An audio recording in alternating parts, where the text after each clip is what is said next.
Is that better? Can you hear me now? If you can hear me now, it's because I had to, for some reason, restart YouTube. But I wasn't on mute.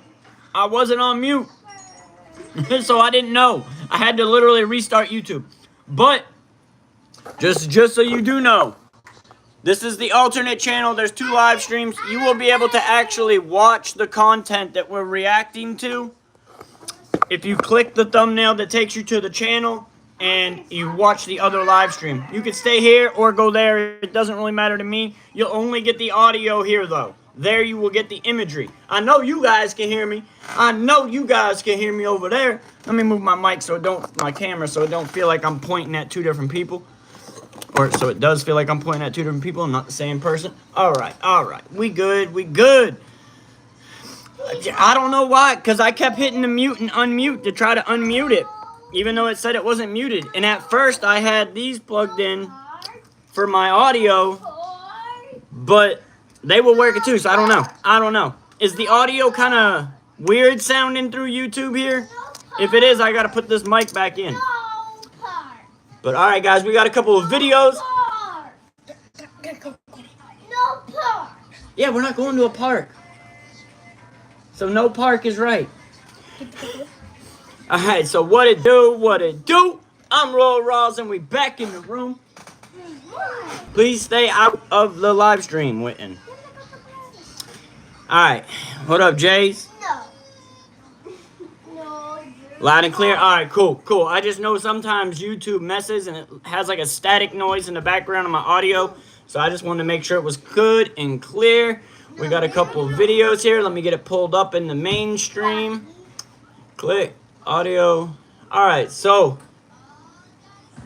I'm going to go ahead and get this loaded up. This is AOC. Again, I do not own the content to this video or this audio that you guys are listening to, but we're going to break it down and react to it. Shout out to AOC. If you like this audio or video, make sure you go check out Attack on Cowboys.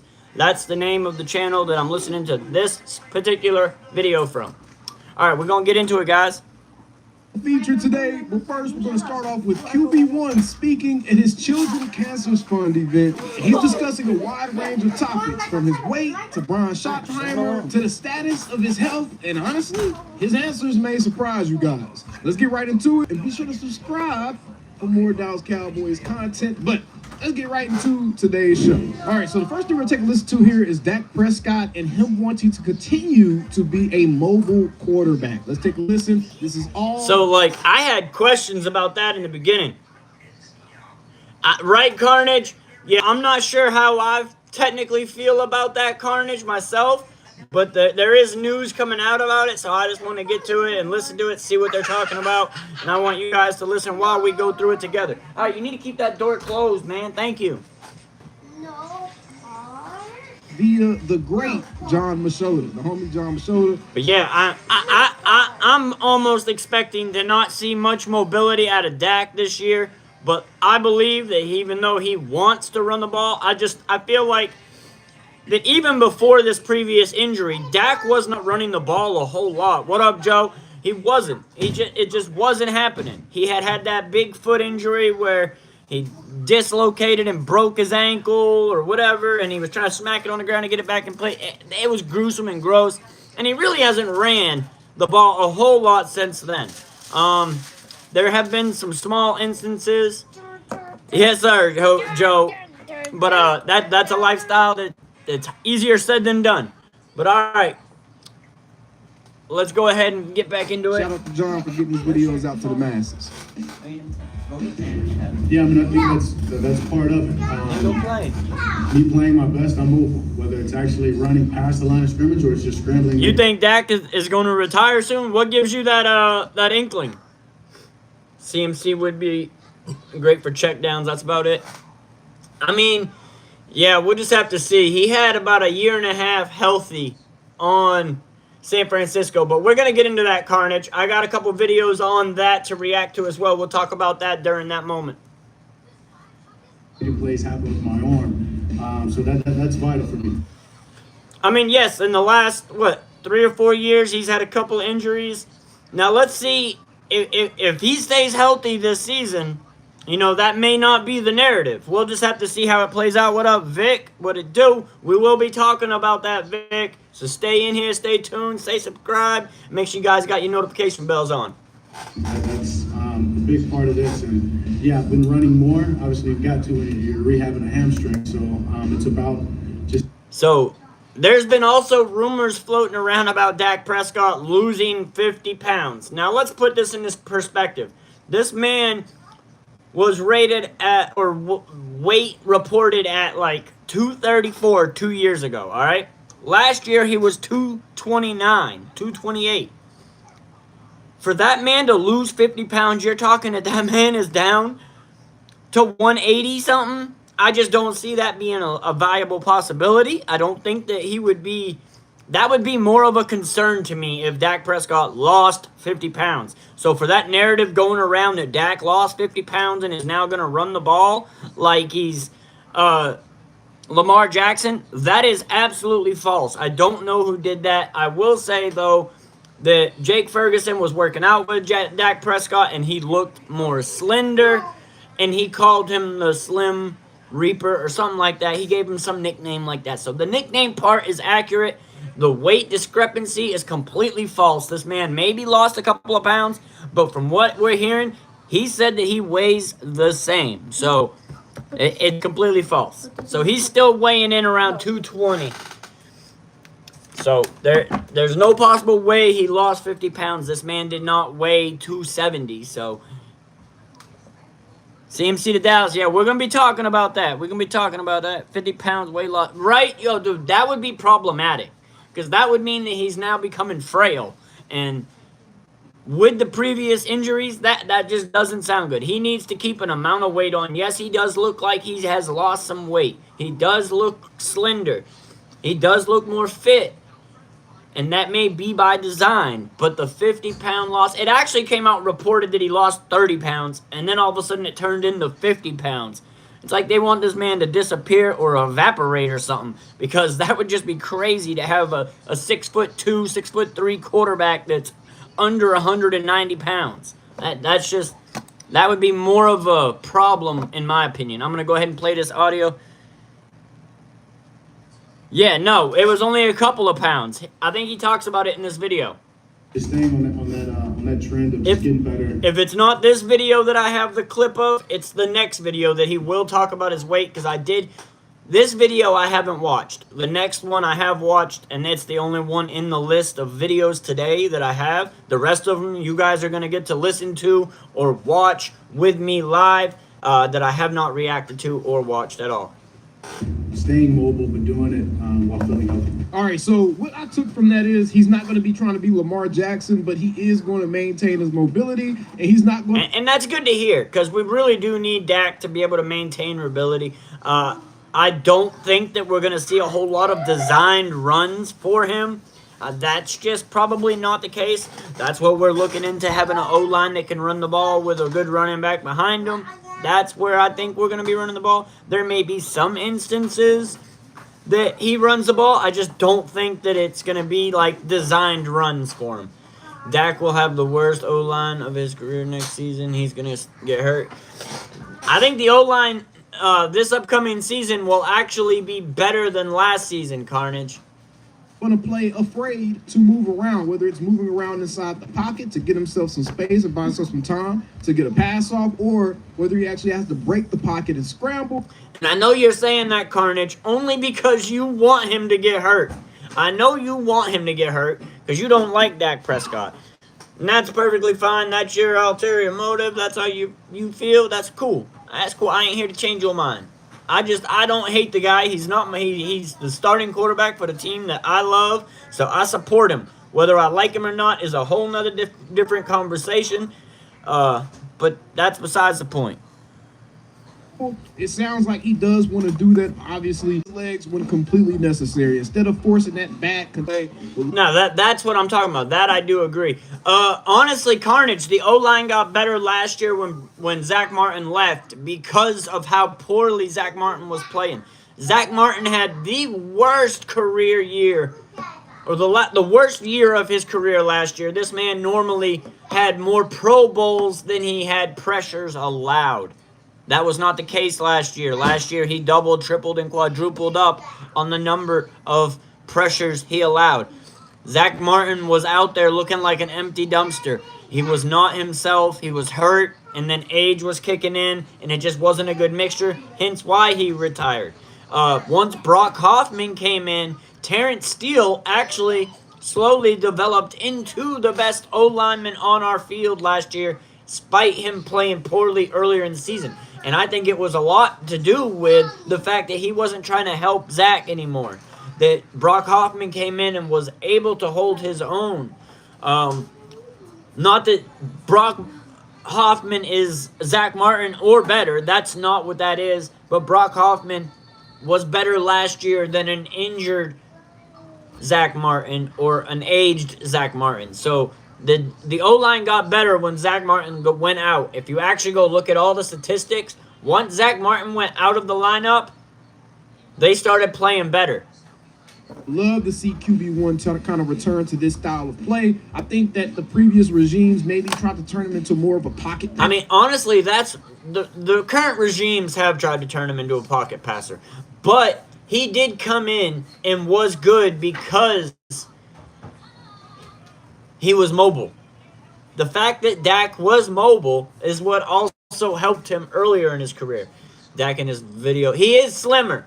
That's why Jake Ferguson was calling him something like the Slim Reaper. I don't know if that was the exact term, but it was that type of term.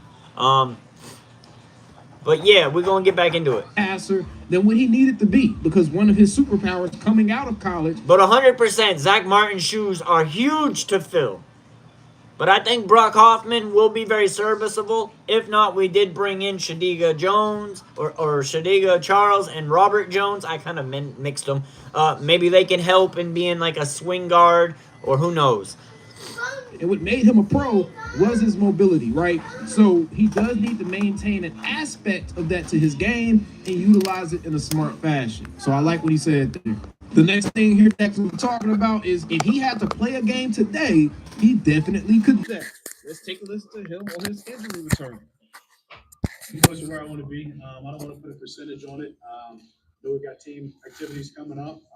Imagine myself being involved in some sort of, not all.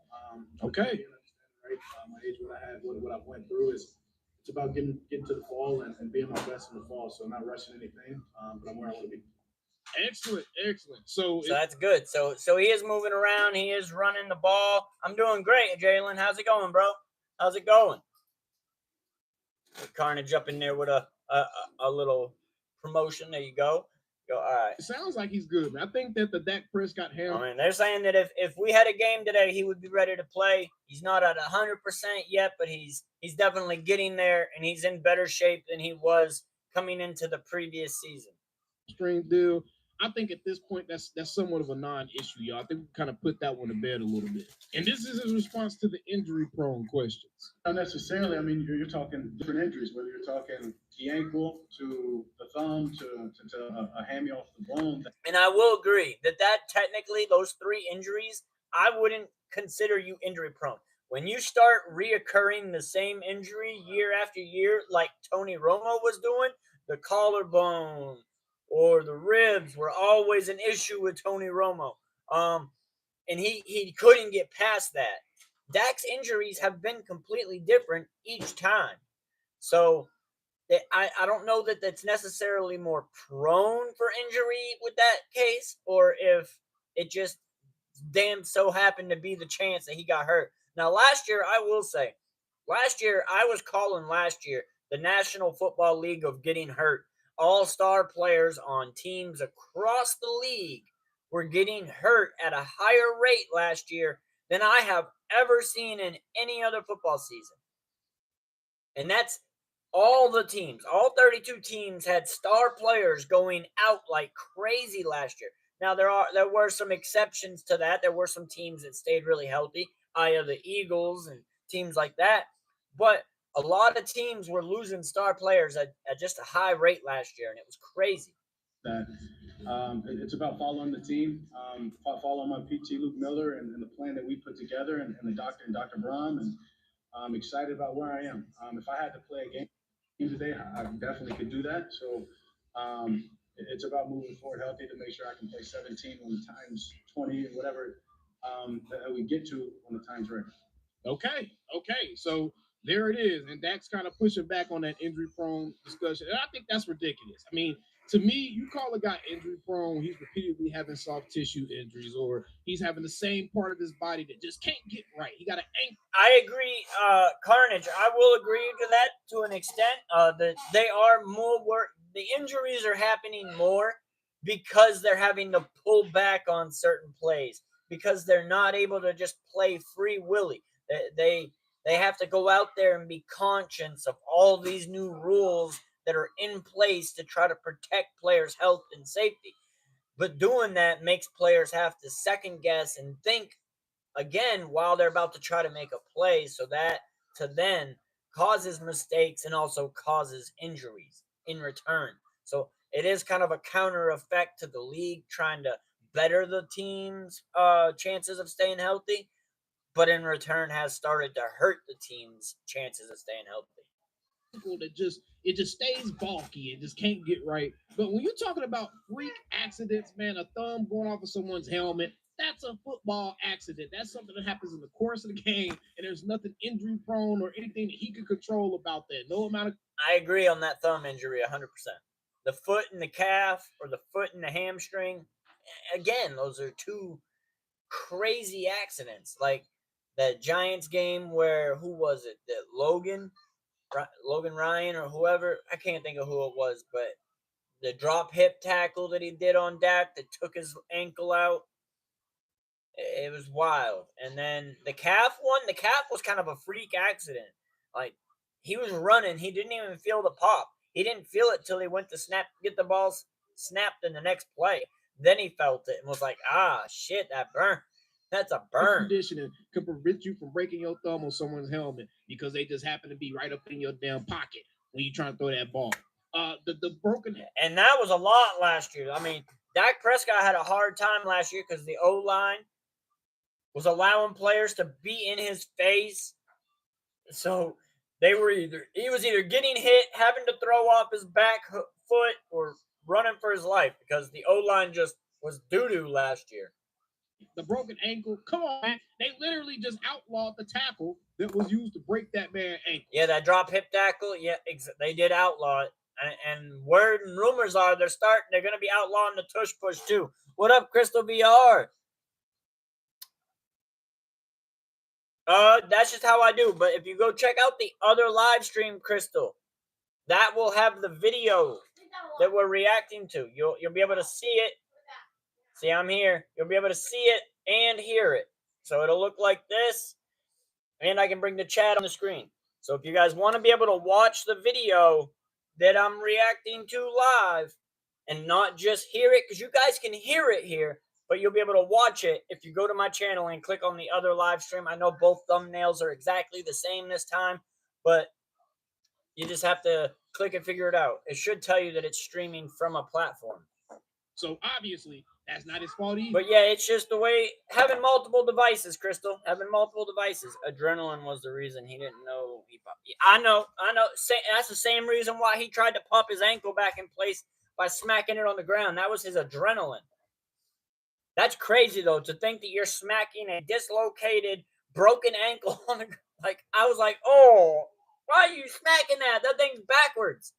You can't smack a foot that's backwards on the ground and it's going to pop back in place. That was crazy. Okay, that's a soft tissue type of injury deal. But again, it can't start off the bone. That's a freak accident. I think now, if you see him continue to have hamstring. And I agree. The hamstring was a freak accident. But like he's about to say, if he continues to have the same injury over and over again, then he becomes injury prone at that point. So far, the 3 injuries he has withstand have all been different injuries. Even if you go back into the early part of his career, he had an issue with his shoulder that they said was more of like a pitcher's injury. That again, a different injury. Exactly. What up, Didi? What up? I hear you, Didi. You fine. You stay there if you want. Not a problem. You start being like, okay. Help me guide the other people over to the other stream if you can, Didi. What's going on here is he injury prone, but I agree with that, man. You can't call 2 freak injuries and some other nicks and bruises he's had to play through with. Anytime you play in football, bro, you're going to have nicks and bruises. But come on now, man. The dude's not injury prone. Let's cut that narrative out. All right, next up, that's talking about working with Schottenheimer. It's not the same with Romo. Romo was having clavicle and rib and back problems for the last 3-4 years of his career, which is why he became injury prone, because he couldn't stay healthy. Anytime Romo got tackled, we were always like, oh, shit. He's about to be hurt again. Yeah, but it's different. Being prone for injury carnage is when you're having the same injury over and over again. That's not the case necessarily with Dak. Yes, you still worry about injuries because of the previous injuries, but you don't worry about a specific injury. Like, you're not like, oh, man, don't hit him there. I hope he doesn't hit that spot. Damn. It's not like that. It's a guessing game because Dak hasn't had multiple injuries on one specific part of his body. Already? I mean, just excitement. Just excitement. As you said, I mean, I've known Shotty. Hey, and you may be right. You may be right, Fatima. I mean, it's kind of a little bit of a guess. Oh, yeah, Didi, I got you, girl. 2 years and really 3 years, right? The first year being a consultant, that it's not any monumental conversations that are needed to happen, but definitely his direction. I don't think he needed surgery on his thumb, did he? No, yeah, you're right. He did have surgery on his thumb. The one injury he didn't was the shoulder injury he had earlier in his career. But yeah, the calf, the foot, and the thumb were all surgeries. You are right. He sees this offense going the way that he sees this team going, and I think it's clear throughout the team with the guys. Hell yeah, Crystal. I'll be live here for at least an hour and a half. So usually I'm going to try not to hit the 2-hour mark, but I usually will be here for at least the 1 to 1.5 hours.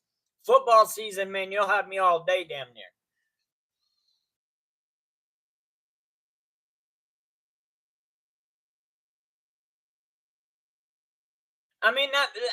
That's perspective. That's your perspective on that. I don't necessarily think that's the case. When I broke my ankle, I never had an issue with breaking it again. And I'm someone that used to, like, when I was young, I used to do flips off dumpsters, and I used to do all kinds of crazy shit that you would think would re-break it and never did. But the only thing I had an issue with breaking bones was my rib, because ribs about never heal properly. Having broken rib issues, ribs will never heal back the same. And there ain't really anything they can do but surgically remove the broken piece. And then my arm. I broke my arm 1 year, and while it was in a cast, I had the cast all the way up to my bicep here, hold my thumb. I had a 6-inch growth spurt. And in that time, my arm had nowhere to grow but into a bow shape. So it bowed the bone on my arm, which then weakened it. And then I broke it again 2 more times, then I had surgery on my arm. I don't know if you can see the big long scar. But yeah, when it was in the cast, it bowed like this, which weakened. And then, me being just a crazy dumbass, I broke it again multiple times because I also was trying to cut cast off and everything. Crackle me. Yeah. You better get off of that stuff, F you. Mm-hmm. Stuff's crazy. It's not good for you, bro. The way that he's got the whole building on the same page. So just excited for this chapter under him and the way that he's going to lead this to give the game plan. And I will say, I do like how these players are coming out and they're talking about Brian Schottenheimer like they will run through a brick wall for this man. The relationships Brian Schottenheimer has been building with these players and these new coaches is what's going to dictate the culture that develops in Dallas, which they haven't had in years. Dude, I don't mess myself up so many times. Yeah, I got some crazy old stories, but this ain't about me. Kind of the same thing that I've been talking about, man. I want to see us like that be watching my videos. That's kind of the same thing that I've been talking about is That's the one thing that's very, very noticeable with Brian Schottenheimer is he has a very, very clear plan of action, and you can tell that that's permeating throughout the building to where everyone involved with the team has a clear plan of action. So I really, really like this. And here, Dak is giving Micah Parsons some advice on being a leader and how to handle his contract situation. Let's take a listen. It should be interesting. Can you talk about any advice to Michael on how to be Here, Clarence Hill with his biased comments. a leader, different leader than he has been, and as well as how to handle his Yeah. contract situation? Yeah, I mean, me and Mike have talked. Yep, that's what's in my arm. 2 shanks or 2 steel plates, 38 screws, and a bunch of bone putty. That's exactly what's in my arm. Shout out to my mama Duke. Love you, Ma. In the locker room. Leave that as locker room. There you talks. go, Carnage. Let them know there's multiple Very streams. confident in that guy and what he can do, Mhm. who he is, and what he wants to do is All right, so I'm going to give a quick break real quick. For everybody that's in this stream, just know that we have multiple streams. And if you want to watch the video to what I'm streaming and what I'm reacting to, please click on the thumbnail of my channel and go to the other live stream. That's what Carnage is trying to let you guys know. I'm going to pin his comment here. And then, yeah, just come on over to the other channel. You'll be able to talk with me over there. You'll be able to comment. I'll post your comments in the image. You'll be able to watch the video. Over here, you can only hear the video. Hey, we're going to react to some of the news on that, Aiden. We'll be reacting to some of that. Always, Ma. Always. as important as anything. Mhm. And that's in being a leader. And the contract, I mean, that's I don't have the full answer for it. I think all of mine would have been done a lot earlier than they were. Just stay positive. You guys want to say hi to Grammy? Say hi, Grammy. Hi. Say hi, Grammy. Micah, say hi, Grammy. You can't see her. She can see you, but you can't see her. You'll see Grammy next week when she comes down. Say hi. Say hi, Grammy. Hi, All right. Watch out. I don't want to roll your toes over. All right. Oh, you good. You good, Phantom. Fatima? Fatima? Is Fatima right? Hopefully it's right. I'm a butcher. Yeah, understand and make sure that his team knows what he wants and what he believes. And Yes, here's sir. that talking about who he believes is going to step up as the leader on that defense as we're talking about leadership. Yeah, I mean, it's a great opportunity. I can call out some guys that are here, Jalen Tolbert, some guys that have been around, that understand what the way in the direction that we need to go. And so it's a great opportunity for guys. I almost don't want to say one because I want to challenge him. I mean, there's a lot of slates and a lot of positions. Obviously, Michael. Here's where Dak's calling some players out. You got CeeDee Lamb. You got guys that you can name, but there's a lot of the guys that have an opportunity to step up. But super excited about what we have, the veterans that we have. I mean, honestly, the one that jumped off when you asked it is Osa. Right? Guys follow him. He does things the right way. But Shout outs to Osa. Just call you fat. All right, I'll call you fat. Interesting. So Osa's one of those guys in that locker room that kind of has that natural leadership instinct. He's just asking these boys, let's step up. We want to get what we're trying to go for. We need to step up. Every individual in that locker room, from the water boy to the coaches to the players to the practice squad, they all need to step up and learn to play for each other. You go play for each other in the name on the front of that jersey. That will then enact and make the name on the back of your jersey stand out much more than if you were to just play hero ball, because playing hero ball, you can then mess up your whole team because you're trying to do something but takes you out of your position and then opens up a play for someone else and makes other people look bad. But it was you being out of position trying to play hero ball that caused that. What up, Vic? Everybody does. All of them. All of them, Vic. Him included, I agree. Think there. Very interesting to hear. You'll understand, Vic. I'm not a Dak fanboy. I'm not him. I am a Dallas Cowboy fan. So, therefore, I support Dak because he's a part of the team that I support. You know, he's just a moving piece that's a part of the machine called the Cowboys that I love. So I'm going to support him while he's with the Cowboys. Do I think other quarterbacks are better? There are some in the league that I think are better. Yes. Are there quarterbacks in the league that I think are worse? Yes. I think there are some quarterbacks in the league that are worse. I think he is just at about the middle of the pack to just slightly above the middle of the pack. And if he has a good run game, I think that he can play some really good football and probably get another All-Pro. If we have to rely on Dak Prescott throwing the ball 40 times a game, that is where I do not want him. That is where mistakes will start to happen and interceptions will start to happen. He needs to be throwing the ball no more than 20 or 25 times. Really, I would prefer it to stay around 20 times. I would prefer him to run the ball probably 25, 30 times, and then obviously go from there. I don't think he's tier 3. I think he's tier 2. But he's at the middle of the pack or just above the middle of the pack. I'm not trying to say he's the greatest. That's not me. But I do support him because he's on my team. Done so quickly, and they weren't willing to risk him going on the open market and make it. I look at it like this. For me to wish or want a player on my team to do bad is also me wanting my team to do bad. I don't want that. I want my team to do good. So therefore, we need each and every piece to do good. So I'm not going to root against something that's a part of what I'm rooting for, because to me that's hypocritical. But y'all be your own people. Y'all do your own thing. And I'm not trying to argue against you or convince you one way or another. That's just how I feel.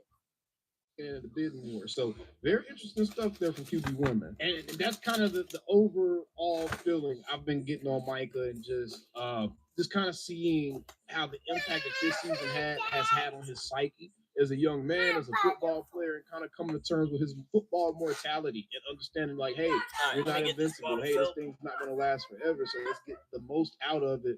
I think that Micah is really, really embracing the chance to really put his stamp on this thing. I think he's really embracing it. And quite frankly, I'm excited to see what the Dallas Cowboys defense is going to look like with the personality of Micah Parsons printed firmly on the face of that thing, right? So excited to see Micah coming to his own this season. And I like everything I heard from QB1 right there. But of course, y'all know that, man. He gonna have to say some crazy stuff, make me be up and be like, that was crazy, that was stupid. He gonna have to say some stuff. He gonna have to be doing some Chief Thomas. Yeah, that's how I feel. That's how I feel, Fat.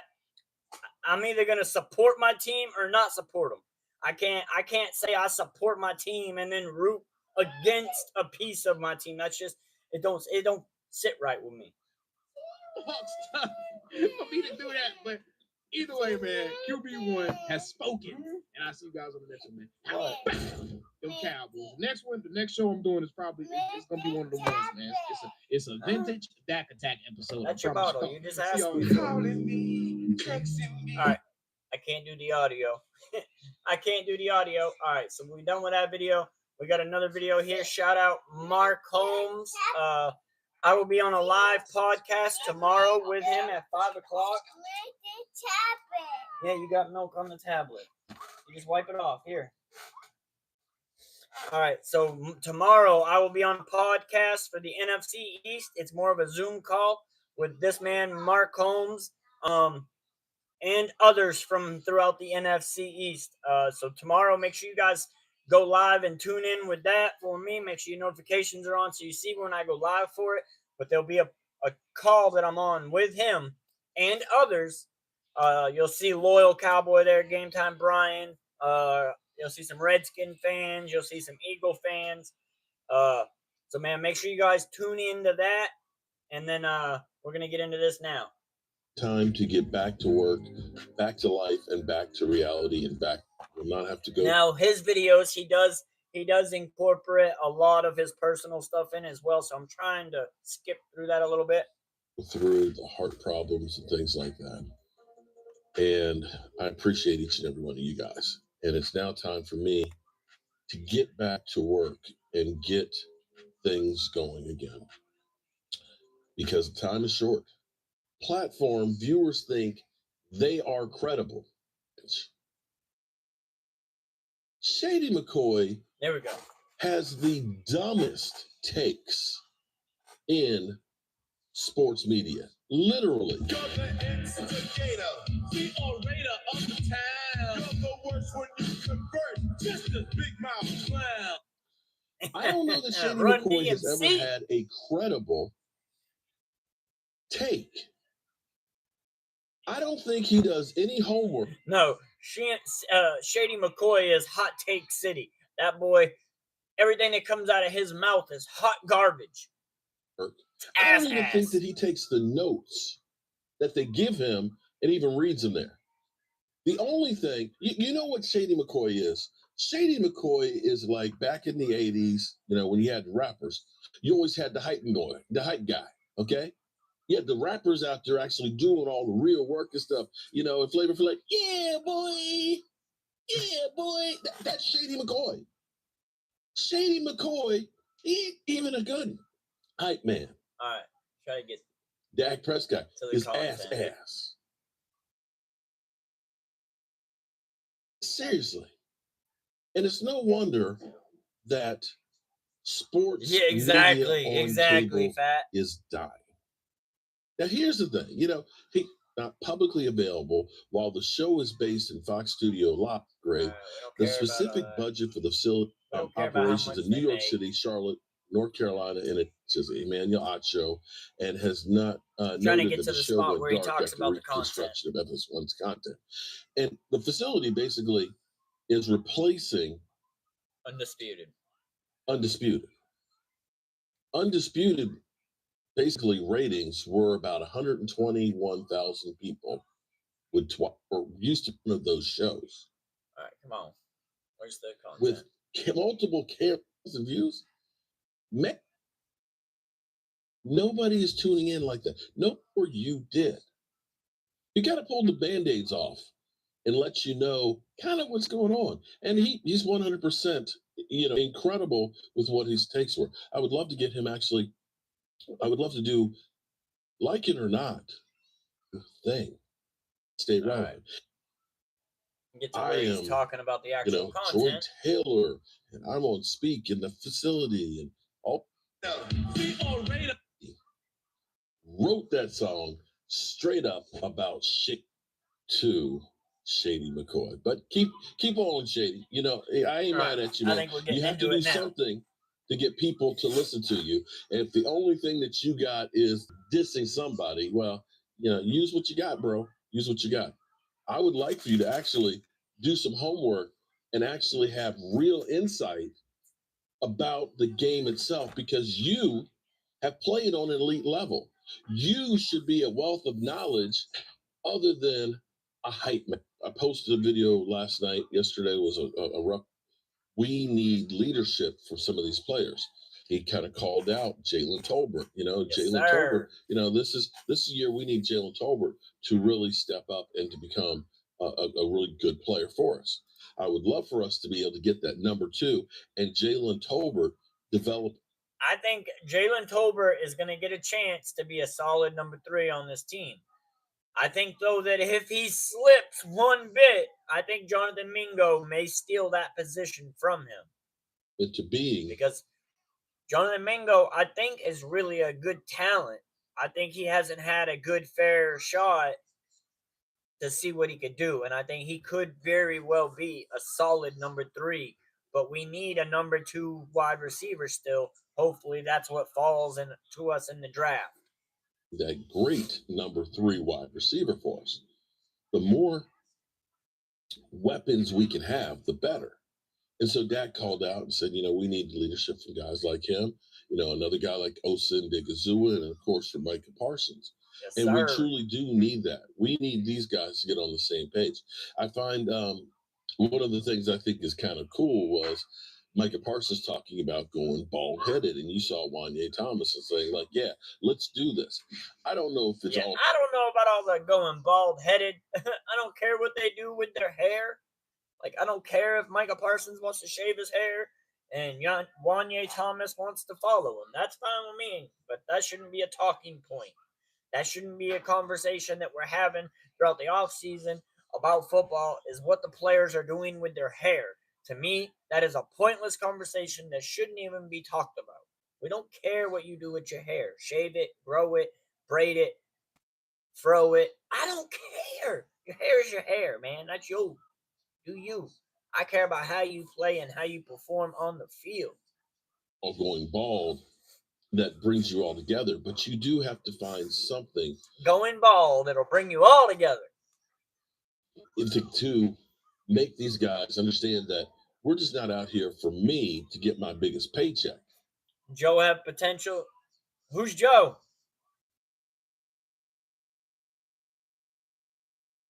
You talking about Joe Milton? Exactly. Facts. We're out here to do something even greater for all of us. And that's something I truly need is I need the Dallas Cowboys to get their stuff together. I've waited too long. I wanted my dad to see the Dallas Cowboys win another Super Bowl. And it's crazy because I remember, like it was yesterday, Stuart Morrison, No, I didn't know he had. who was a diehard Dallas Cowboy fan and going to Texas and hoping that the Cowboys could get them 6'2" quarterback, 184 pounds, college. Right They here. listed at 230. Here is where they're going to talk about Dak's weight and some of the reported actual stats about what Dak weighs. 34. If he had lost 50 pounds, we're talking about a guy that would have been 184 pounds. I don't know that I want a 6'2" quarterback, 184 pounds. I know that when I was in the best shape of my life and I was trying to become a decathlete at JMU, I could run the cross-country course, 19 miles. That was hills in 19 minutes. But how much weight he's lost. Slimothy, whatever you want to call me, but They called him Slimothy. That was what Jake Ferguson called him, was Slimothy. Like as in Himothy, but slim. What up, Cade? What it do? What it do, brother? If you want, go to the other live stream in my channel and you'll get to watch the video while I react instead of just listening to it. the real slim. No, I'm just kidding. Actually, I haven't really lost any weight. I'm about the same. I beat him at night. Just moved, building my legs back up, obviously from the Okay. hamstring. Might be leaner up top. What up, Landon? I don't know why I keep calling you Cade like I did yesterday. Well, Okay, it's all over social media. We're seeing you throwing, and your body looks. So Dak Prescott says out of his mouth, I have lost no weight. I have become more slender, but not in a manner that weight was actually lost. Let's listen to it again. Up top, but weight's the same. So How much weight he's lost. Slimothy, whatever you want to call me, but yeah, real slim. No, I'm just kidding. Slimothy Prescott. Actually, I haven't really. I agree. And I just don't think he's going to get a chance unless Dak gets hurt. And Joe Milton is a huge Cowboy fan. His mom was a Cowboy household. His mama always had Cowboy jerseys or shirts on. Joe Milton wanted to be a Cowboy. There were 3 other teams that put in an offer bid for him. He chose the Cowboys. That's where he thought he had the best opportunity. Plus, he was happy to come back and play in Dallas because that was a dream of his.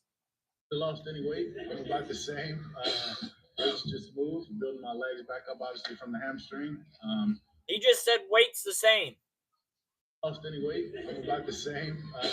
So he says, but I haven't lost any weight. It's about the same.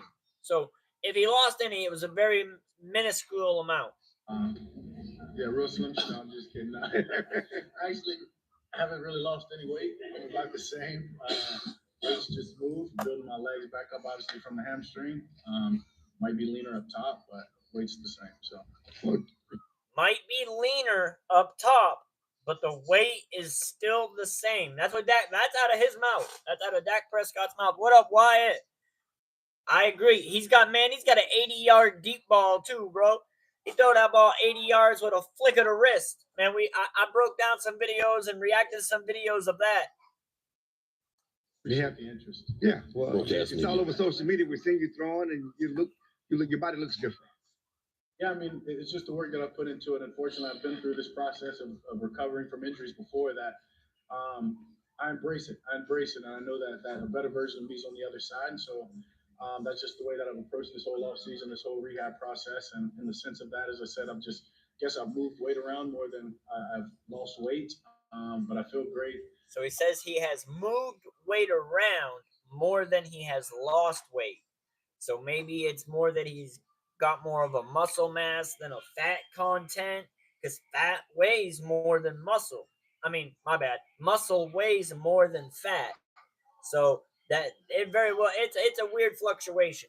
He does 100% look much slimmer. He is saying though that he hasn't really lost any weight. Getting very, very close to where I want to be. You talked about the rehab process and Oh, I agree, Wyatt. I think he's better than Cooper Rush and Trey Lance. I think him and Trey Lance are right here, honestly. But I think Joe Milton III, his ceiling is much higher than Trey Lance's ceiling. the hamstring. Where are you with the hamstring? Yeah, I'm getting close to where I want to be. I don't want to put a percentage on it. I know we've got team activities coming up. Imagine myself being involved in some sort of, not all. But then again, understanding, right, my age, what I had, what I'm. He said he's going to be involved in some of these activities. He doesn't know if it's going to be all, obviously, the trainers are going to have the say on what they allow him to do and whatnot, but he's ready to get out there. He's not 100%, doesn't want to put a percentage on it, but he's close. Went through is it's about getting to the fall and being my best in the fall. So not rushing anything, but I'm where I want to be. He's where he wants to be. Sorry, my camera is not. You guys are awfully quiet over there on the Restream page. Y'all are awfully quiet over here in the chat today.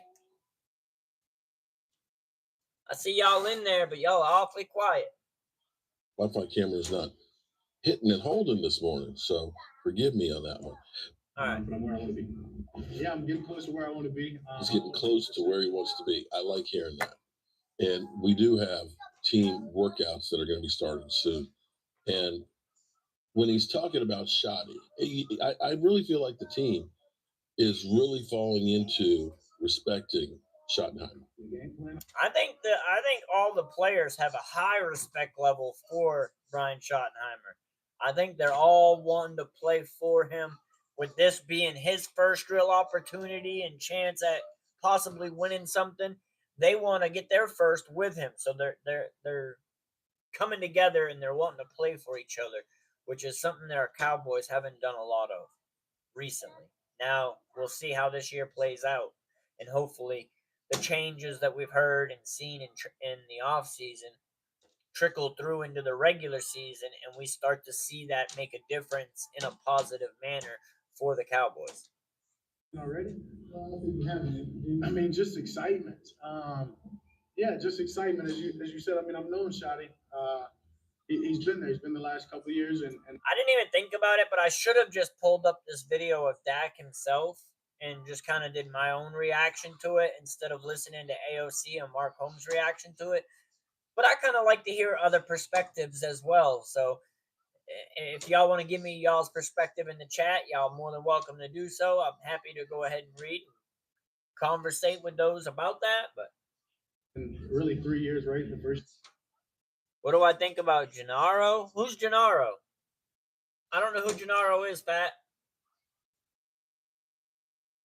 You're being a consultant that it's not any monumental conversations that are needed to happen, but definitely his direction and the way that he sees this offense going, the way that he sees this team going. And I think it's clear throughout the team with the guys and the men that he's hired as the coach. From the interviews that I watched with all the players, because we went through and watched all the incoming players' interviews as they got free agents signed.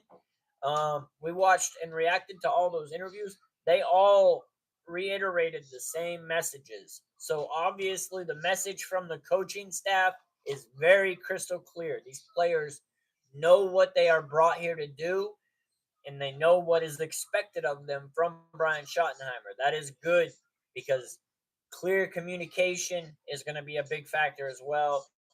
I do not think Mike McCarthy was ever very clear in his communication, nor did I really think he ever knew what the hell he was even doing. Because He did not know how to play or call plays. Gennaro Felice. I don't know who that is. I don't know who that is. I'll have to look him up here in a minute, Fat. Coaches and the way that he's got the whole building on the same page. So just excited for this chapter under him and the way that he's going to lead us to give the game plan already. Yeah. Sorry, I'm running over a little bit on there.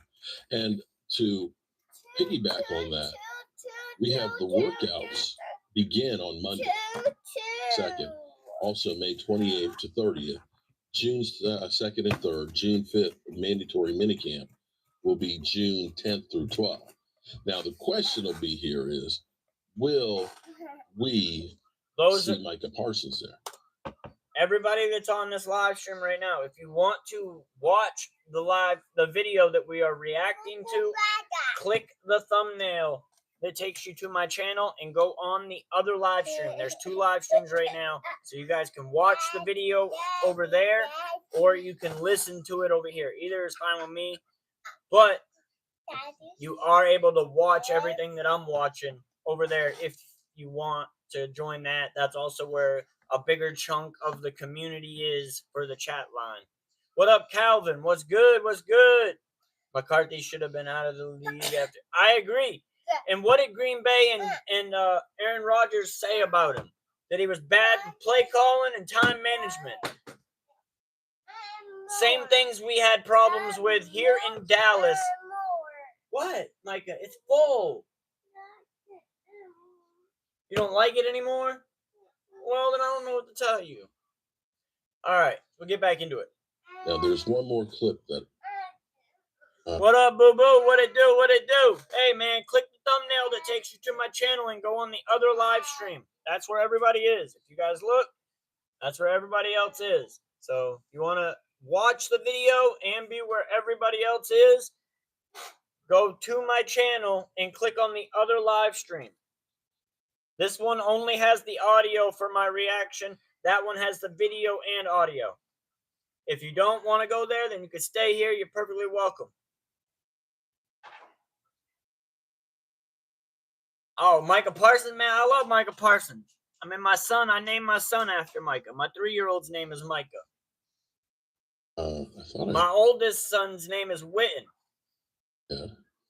Oh, this is the last one. This is it. What up, Jeff? What it do? What it do? But I agree 100% with you, Calvin. Changed maybe the way you're attacking your rehab this time around, or reevaluated it at all? No, not necessarily. I mean, you're talking different injuries, whether you're talking the ankle to the thumb to a hammy off the bone. That it's about following the team. Following my PT, Luke Miller, and the plan that we put together, and the doctor and Dr. Brahm, and I'm excited about where I am. If I had to play a game today, I definitely could do that. So it's about moving forward healthy to make sure I can play 17 when the time's 20, whatever that we get to when the time's right. Is in good enough shape that he feels like he could play today. And the point I've been pointing out to people is we got like 4 months before training camp. So OTAs or team workouts. So we got 4 months before training camp. So he should be plenty healthy by the start of the season for us. Monday, weightlifting training and things like that, stretching. Lord knows, let's stretch out those hamstrings. And get these guys in the best shape as possible. I've kind of said, I'm happy that we've made as many moves as we have to start getting all these guys into the system. This is where I would love to go ahead and see Micah Parsons' deal done.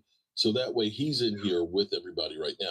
Micah Parsons has always been that guy that's been the lone wolf, where he's out there and he's said in the past, you know, I like to do things to get my body right and so on. For all we know, it could be Micah Parsons is slowing down the deal situation to get a little bit more cheddar, but also to keep from having to do all those workouts and things. You know, if he signs that contract tomorrow, you know, Jerry Jones going to want to see him in there on Monday working out. Veterans typically kind of like to wait to get those things done. So last thing we're going to go through here is, to do with veterans. Things are. Do you think the Cowboys will be better or worse? I think they'll be better. I think the players are happier. I think that they're more willing to play for this man than they were for Mike McCarthy. I don't know that everybody on the team really had the same level of respect for Mike McCarthy as they do for Brian Schottenheimer. The players certainly didn't talk about Mike McCarthy the way they talk about Brian Schottenheimer. With Brian Schottenheimer, it feels different the way the players are talking about him. So hopefully, again, that translates to them being a better team and playing better football. There should be 100% attendance at OTA's minicamp.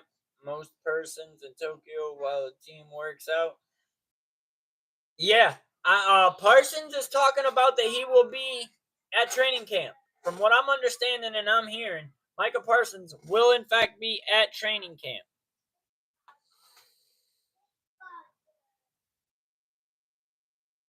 All right. Changing real quickly as far as the draft goes, because out of need. I think the major change is Derek Carr possibly needed to have shoulder surgery that could end up destroying a season. Not that Derek Carr, contrary to where everybody has always pumped him up of being this great quarterback, may make team. All right. We don't need to worry about Derek Carr. That's not part of our conversations. Now here's where the part where we're going to get in and listen to what Brandon Cooks, who is now no longer a Cowboy, is actually talking about when he talks about Dak Prescott. Hold on 1 second while I try to pull this up. What? What, Micah? What's the dealio, Bubba? All right, let me go in here. I'm going to try to pause the advertisements from you guys getting advertised. I'm going to try to postpone those if I can. Yes, I could time them out for 10 minutes. I could put a 10-minute ad delay for you guys. That's the best I can do. Bubba gummies. Hold on. Let me get him some gummy real quick. Some little SpongeBob gummies. And we'll start this video.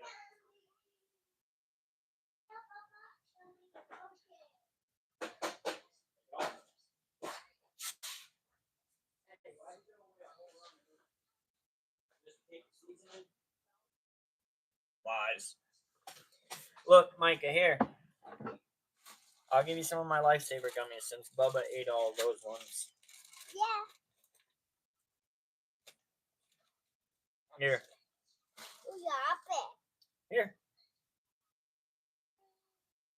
Don't pick them up one at a time. Just grab them. Just grab them. Grab your handful.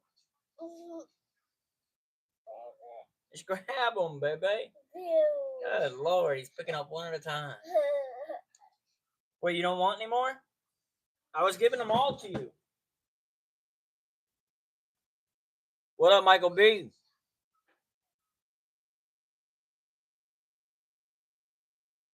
It has been a while. And you're actually, Michael, you're on the alternate stream.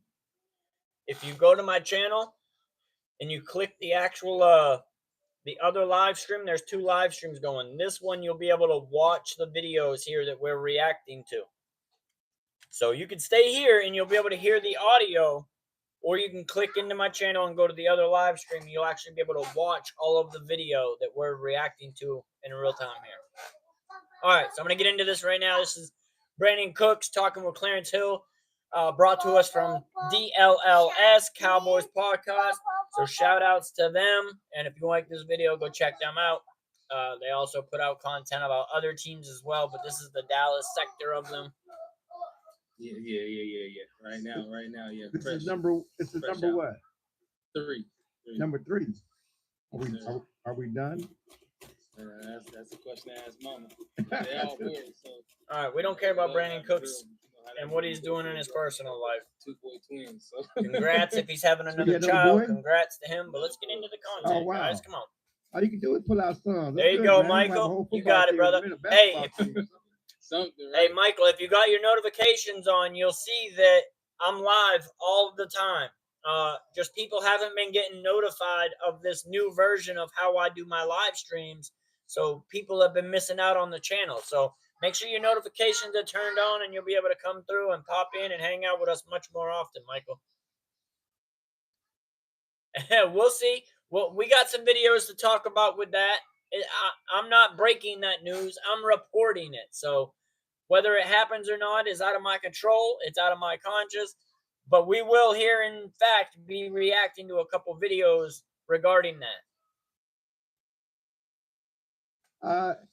Free agency starting, baby coming. What's your mindset? What's your mindset with this free agency starting the last couple of days?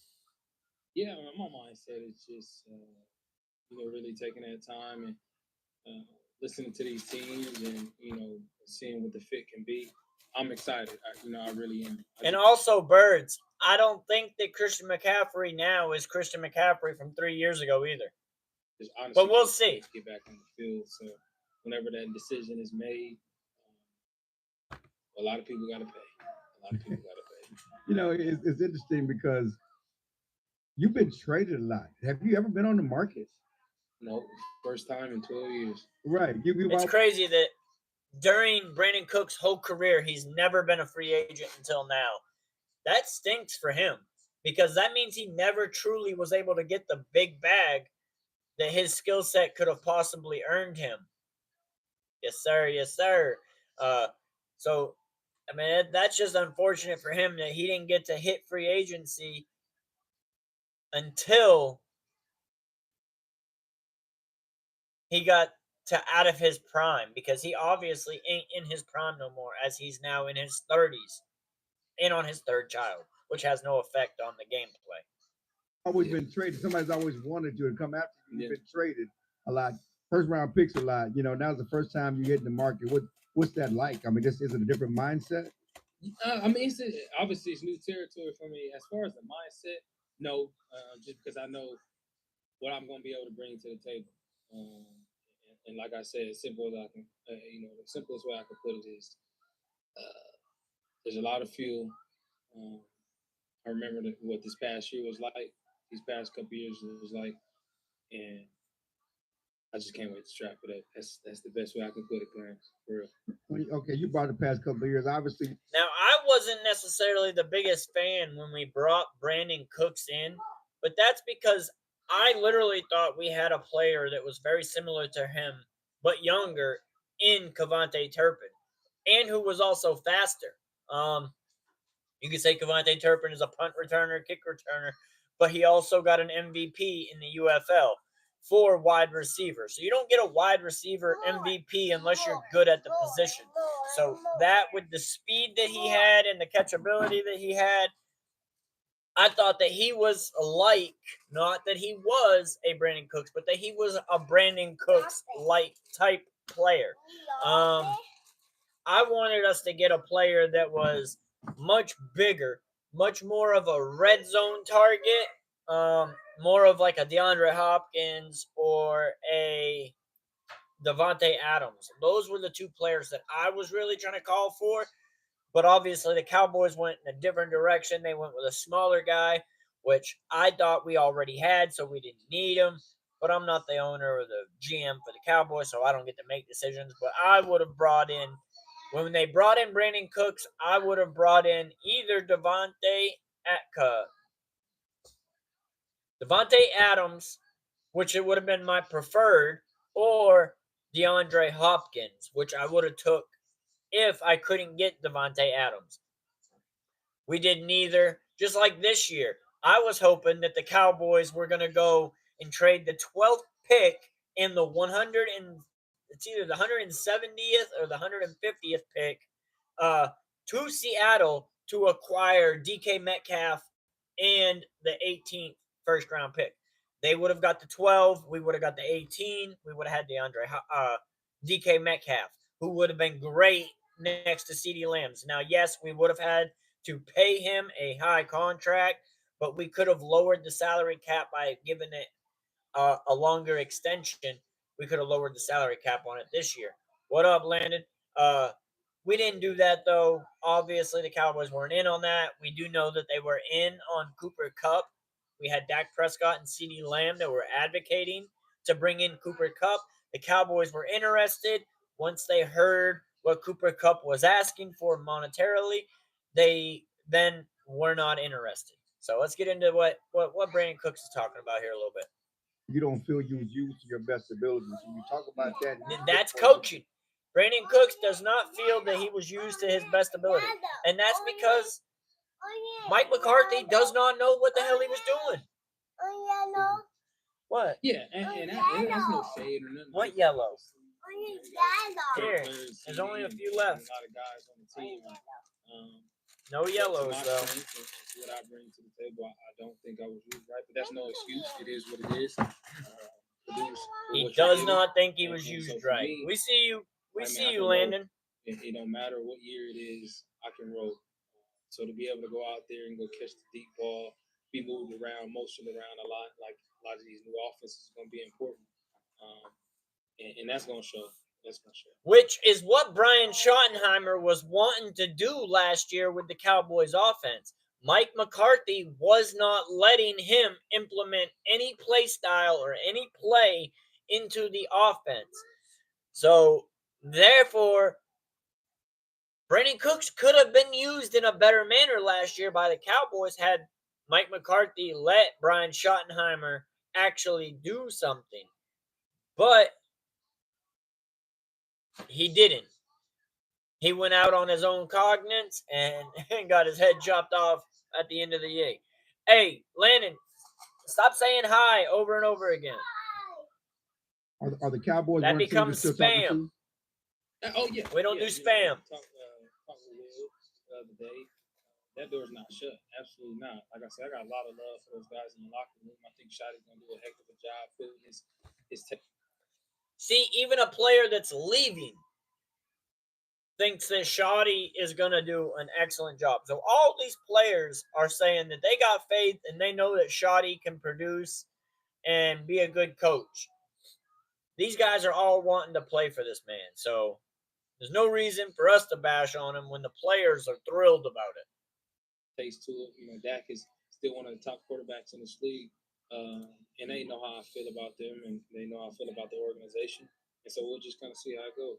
You brought up Shotty. I mean, obviously you knew Shotty, you know, a couple of years. You know, obviously when he first got there, your first year, I think he was working with the defense. And last year, last couple of years, he's been with, you know, the offensive coordinator. What's your thoughts on Shotty and how much? Clarence Hill looks like he don't never sleep.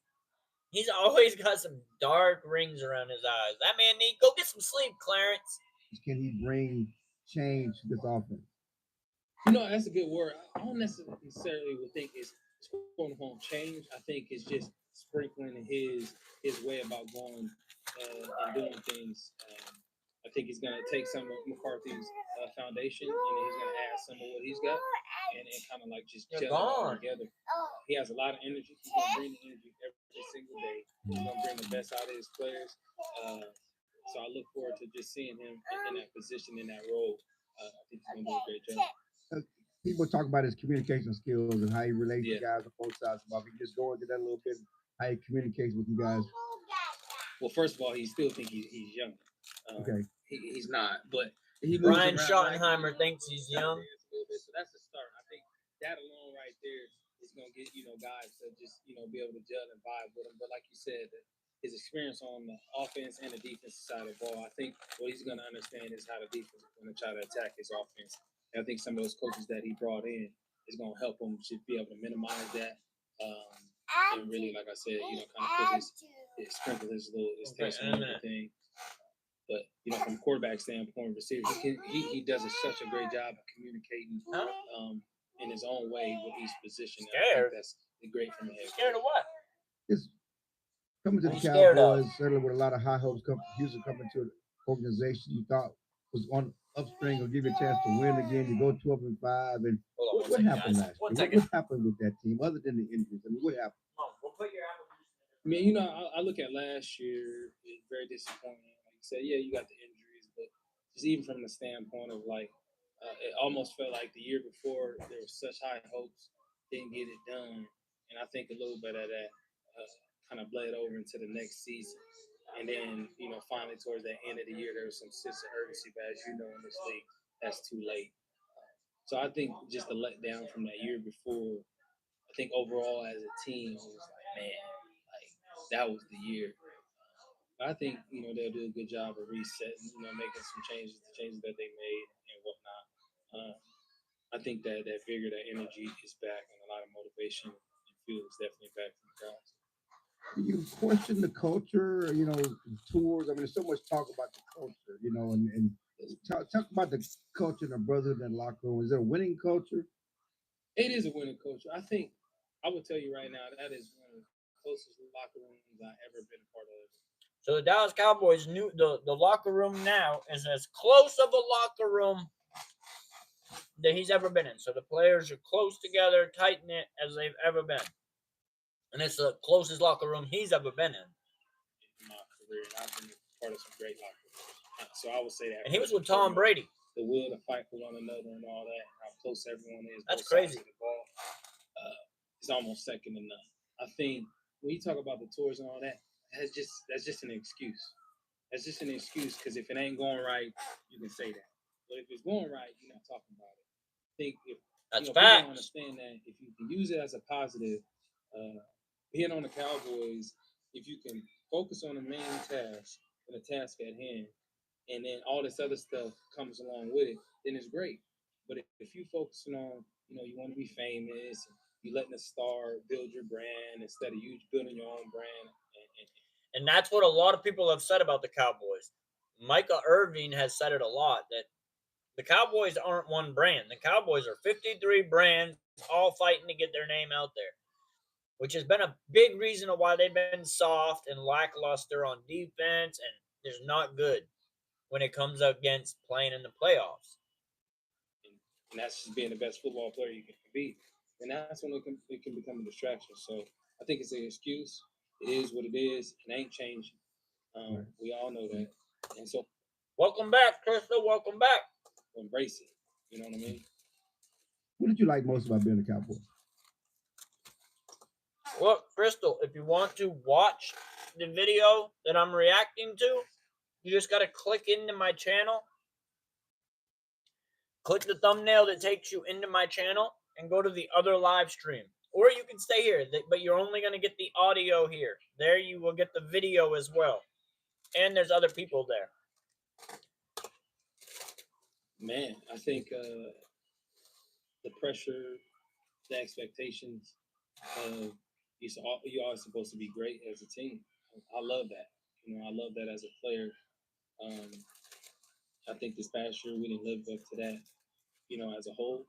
But I think that's one of the best things because it's the Dallas Cowboys, the most, wealthiest franchise in all the sports. Most storied franchise in all the sports. Damn, Crystal, thank you. You brought up Dak. Appreciate you, girl. Dak and certainly how he's going to make the shot. And certainly you played with some great quarterbacks, Tom Brady, certainly Drew Brees. Can the Cowboys win with Dak? Is he a quarterback they can win with? Yes. No question. No question. Yeah. They can win with Dak. Brandon Cook said it.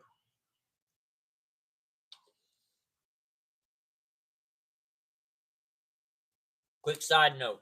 You guys ever want to get the best flavor out of your chips? Open the bag upside down. All the flavor settles because they put the bags right side up on the shelves. So all that good stuff settles at the bottom. You open them from the bottom up, you'll get all that flavor to start off with. All right. Sorry about that. Side note. Can you talk about the criticism he gets? Because it seemed like for a guy who you said no coach you can win with, he certainly gets a lot of criticism from the outside, even his own fan base. Yeah, no, absolutely. It's because, once again, it's the Cowboys, right? Exactly. I agree. He says Dak Prescott, even though you say he's good and he could win big games and make it to the Super Bowl, you say that he's able to do that. He gets a lot of criticism from outside of the fan base and inside the fan base, which is, in fact, he does. But now, say that Dak Prescott was on the Jets or was on Miami or was a Seattle Seahawk. Do you guys really think that the mainstream media would be talking about Dak the way they talk about him now if he was on one of those other smaller market teams? No, they wouldn't. They talk about that man the way they do because he's the star quarterback for the Dallas Cowboys, which is going to cause people to watch.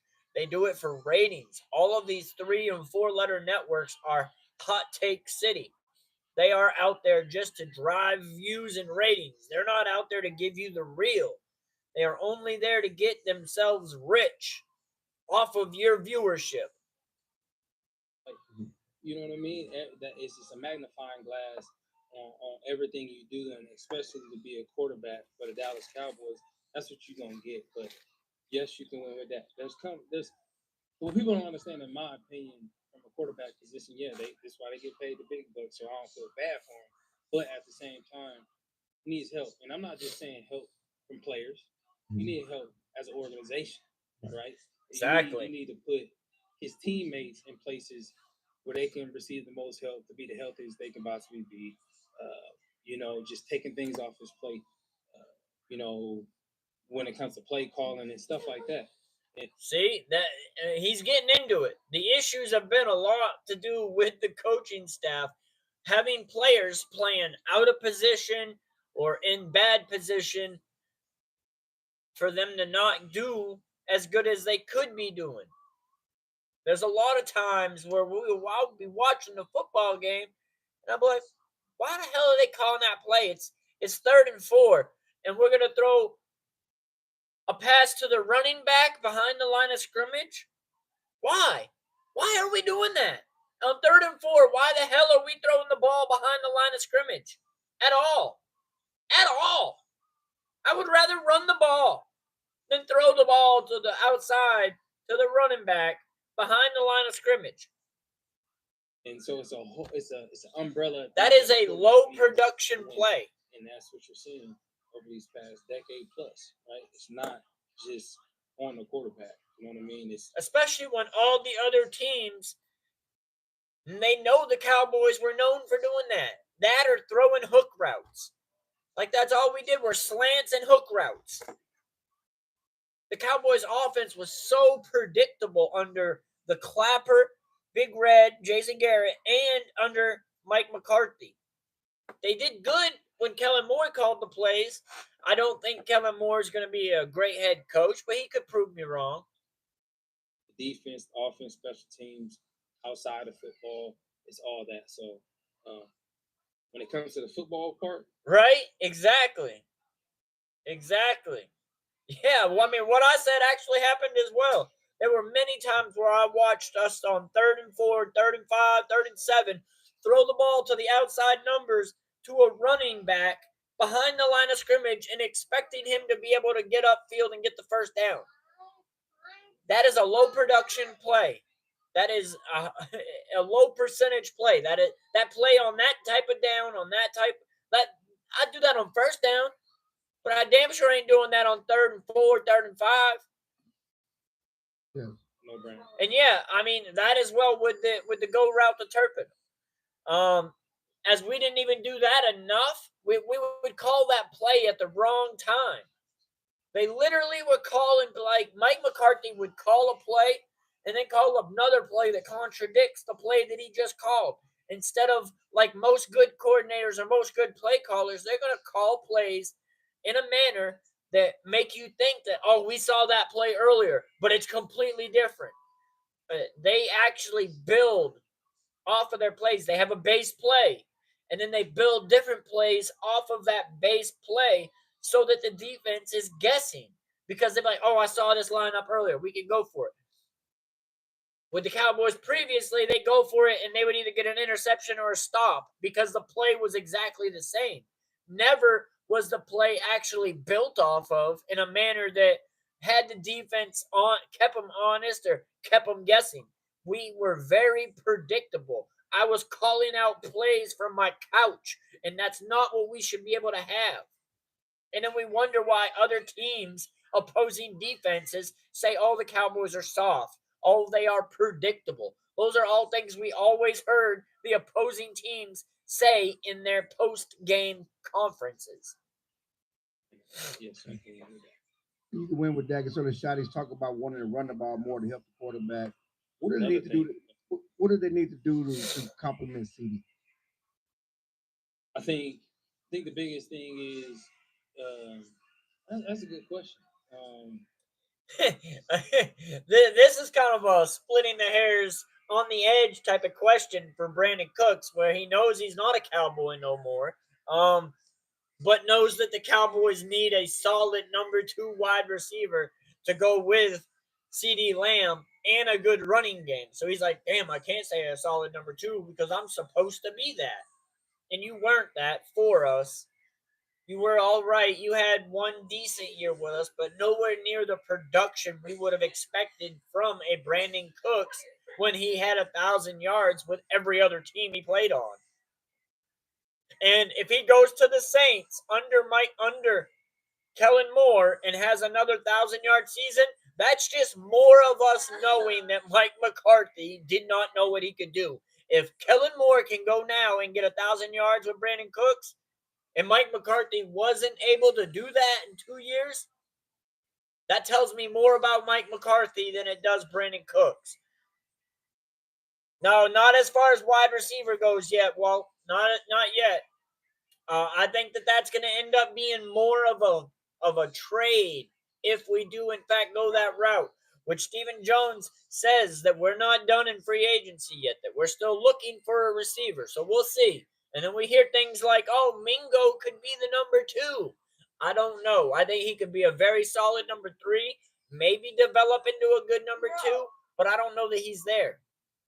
I think he has an opportunity, though, and if he doesn't take advantage of it, it'll just be another talent wasted. Just using guys to their strengths around them is what it's going to come down to. Yeah. That's something that didn't really happen with you to a certain extent. I mean, Exactly. Mike McCarthy did not know how to use players to their best attributes.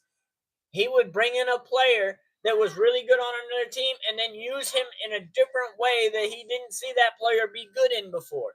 No, if you see a player, you know their traits, use them to the best ability of those traits. Yeah, they were here. What, bye-bye? Why do I need to cut this? It's just a tag.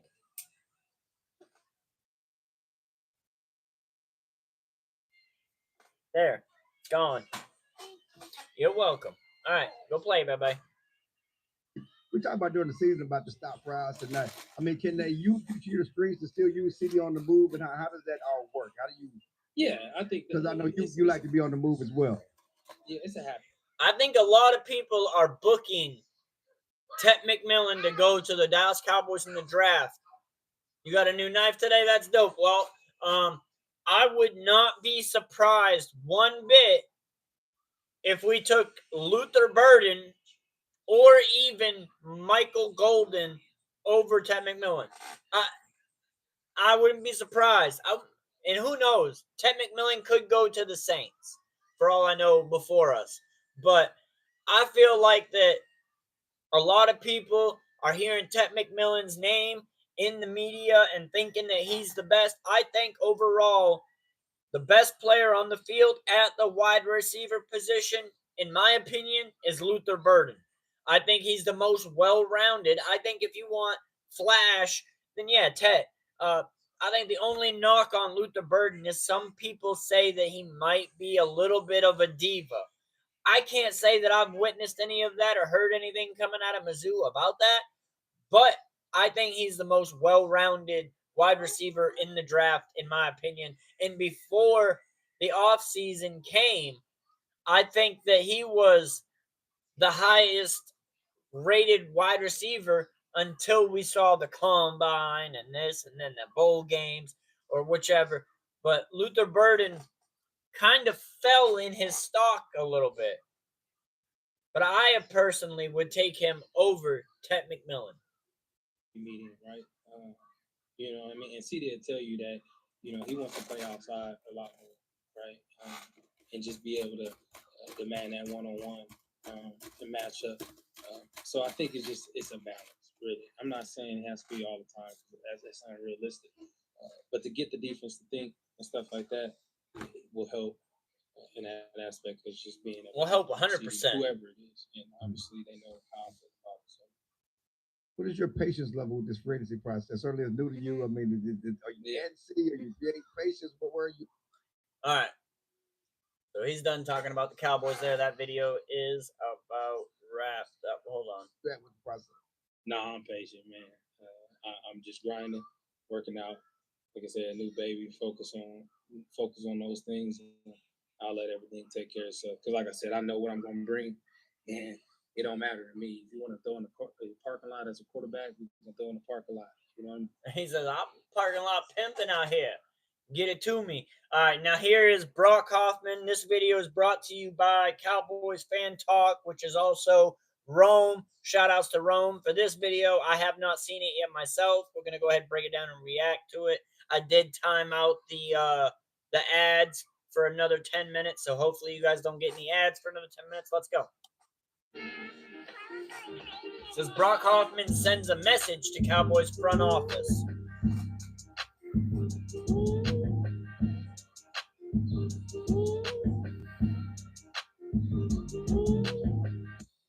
Underlying Fan Talk, right? Shaking Cowboys Nation. It's your boy, Mr. Rome. Cowboys Fan Talk, right back like I never left. What's good with y'all, man? That's dope, bro. Today, Smith & Wesson, I they got make a some good knives. underlying story I wanted to highlight. We'll get into it. It's not We'll get really into it. not known. We'll get into the CMC, Walt. That's coming up in the next 2 video clips. They'll be talking about that. So we'll be reacting to some CMC information here shortly. It's just not being talked about. And that's the fact that Brock Hoffman is not happy with all of the, let's just say, disrespect, not just the fans. And Now, I'm going to go ahead and say it. Like, I thought Brock Hoffman, as a backup swing guard, came in and played phenomenal. And I like the hunger that he has. I like the fight that he has. Brock Hoffman ain't one that's going to sit back and play with you. He's going to let you know how he feels, and he's going to push, shove, and fight you to get you to the point. What up, William? What it do? What it do? It's a store called The Quick Trip. But hey, if you guys are on this live stream right here, I just want to let you know that you only get the audio version of the video I'm reacting to. If you want to watch the video, please click the thumbnail next to my name and go to the other live stream. That will bring you here and where everybody else is. So please, if you want to watch the video that I am reacting to, all you have to do is go to my channel and click on the other live stream. There is 2 live streams. The other live stream is the main, and this is the alternate live stream. So please, just if you want to watch it, click on that. You'll be able to watch along and listen. Over here, you can only listen. Make no mistake, Cowboys fans have not been showing him a lot of deference, and I get it.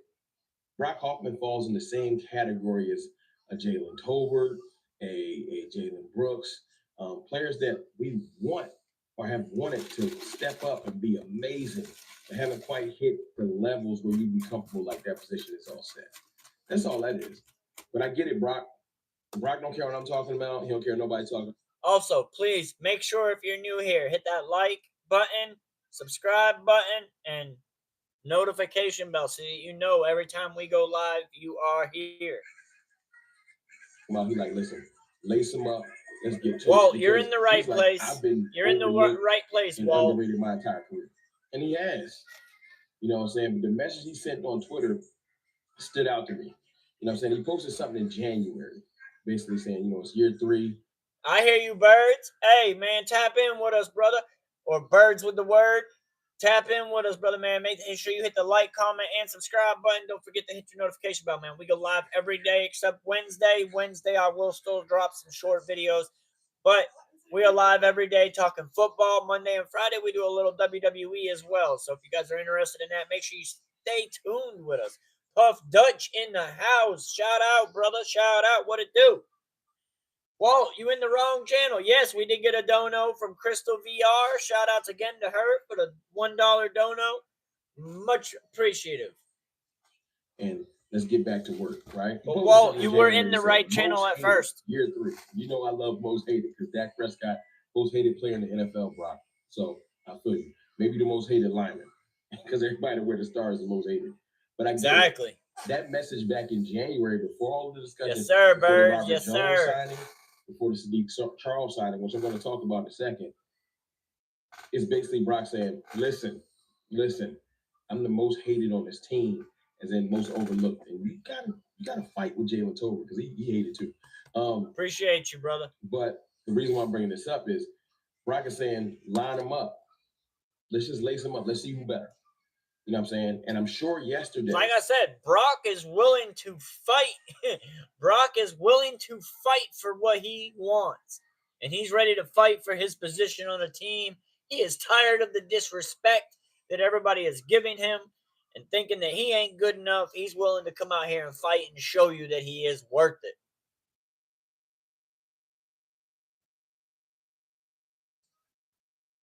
Oh, I got you, Walt. I got you, brother.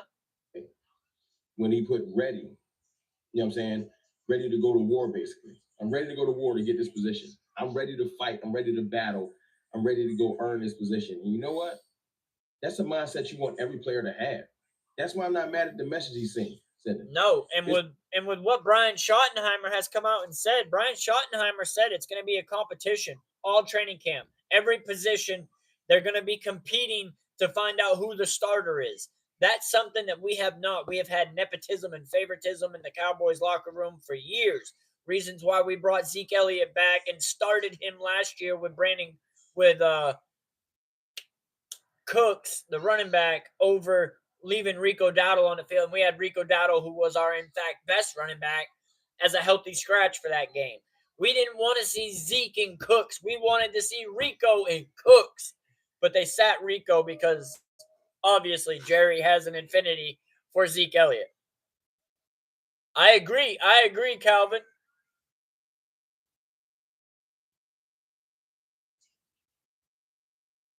Hey, exactly. I agree with you 100%, Calvin.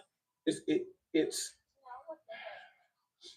not disrespectful in any means, and it's not hating on the fans. It's more so just saying, listen, I get it. Y'all don't believe, but I'm ready to put in the work.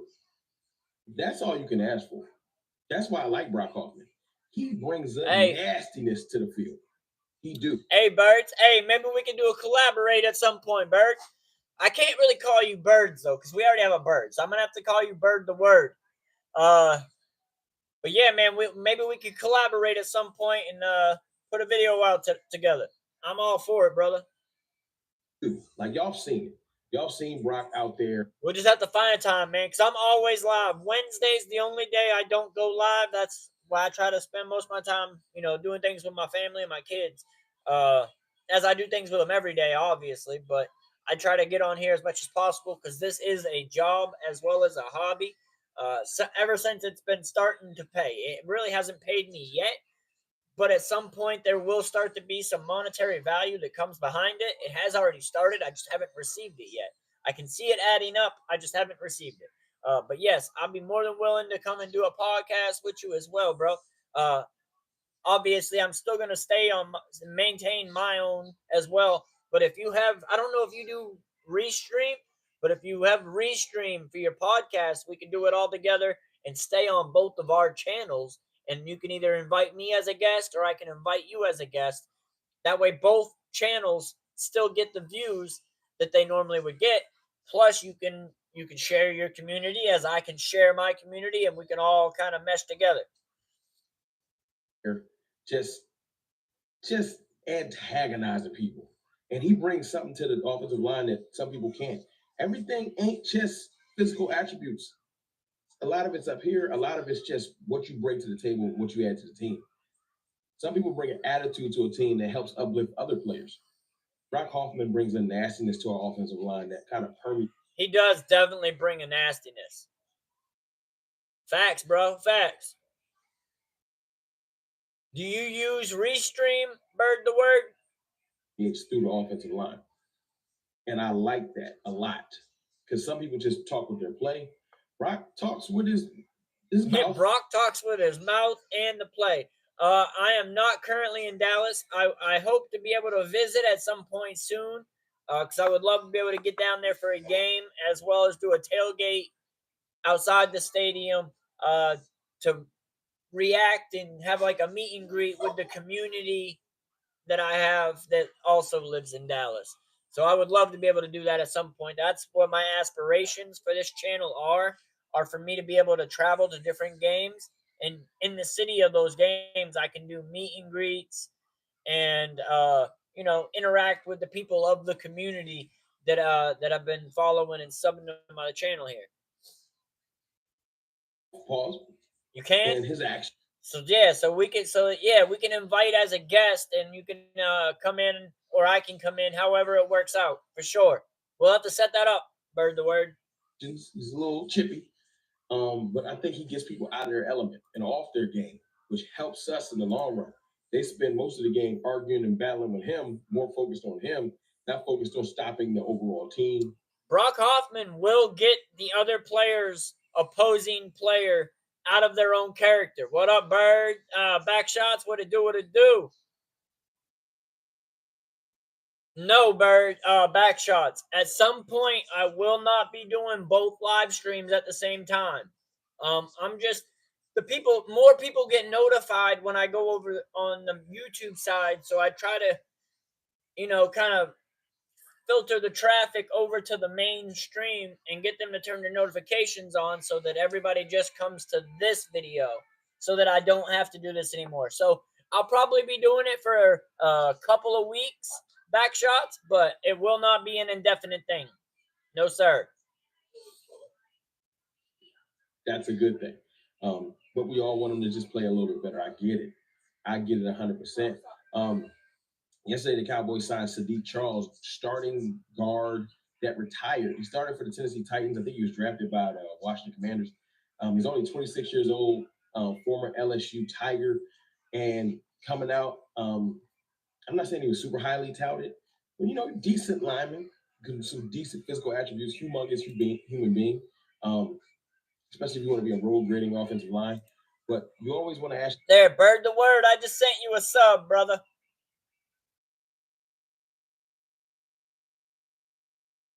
Yourself this, and this is why I didn't get too excited to make a solo video for him. Why did you retire? That can be personal reasons. It's kind of like with Michael Gallup. What made you just tap out? Because once you get some quit, that can be personal reasons. It's kind of like with Michael Gallup. Make a solo video for him. Why I didn't think offensive line, but you always want to ask yourself this, and this is why I didn't get too excited to make a solo video for him. Who is he talking about? Being offensive line, decent lineman, some decent physical attributes, humongous human being, especially if you want to be a road grading offensive line. But you always want to ask yourself this. And you can see 67 is hungry. He throwing mothers on the ground. Why I didn't get too excited to make a solo video for him. Why did you retire? That can be personal reasons. It's kind of like with Michael Gallup. What made you just tap out? Because once you get some quit in you, it makes me think, could you quit again? Now, I agree with that. When a player quits on a team, it does make me want to question when he comes back, like Anthony Richardson. Is he going to quit on his team again when things get tough? Or is he going to be able to stick it out and fight with his boys? You should be able to fight with your team. You should be able to stand there, hold your ground, and be a man and fight for the team that you signed up for. You committed yourself to that team. What up, Jeff? What's good with you, brother? What's good with you? If you go on the other stream, Jeff, click the thumbnail that takes you to my channel and go on the other live stream to watch the video that we're reacting to. Otherwise, over here, you're only going to get the audio. Like I said, everyone has their reasons for stepping back in the game. He's a Cowboy now. I want him to succeed. You know what I'm saying? Just like I want Brock Hoffman to succeed, and I would love for Jalen Tolbert and Jalen Brooks to succeed. Prove me wrong and all of my naysaying, I don't know about Jalen Brooks. Jalen Brooks, appreciate that, brother. Appreciate that. Much love, man. Much love. I don't know that Jalen Brooks is going to be the next man up in the wide receiver room. I think Jonathan Mingo already overstepped him. Ryan Flournoy will be a question mark for me, for sure. Negativity and show me, hey, man, I'm one of the better players in the league. Show me, prove me wrong. I promise I'll be just as loud in my praise as I am in my detractions. But Sadiq Charles is not a new needle-moving move. It could be a sneaky good move, possibly.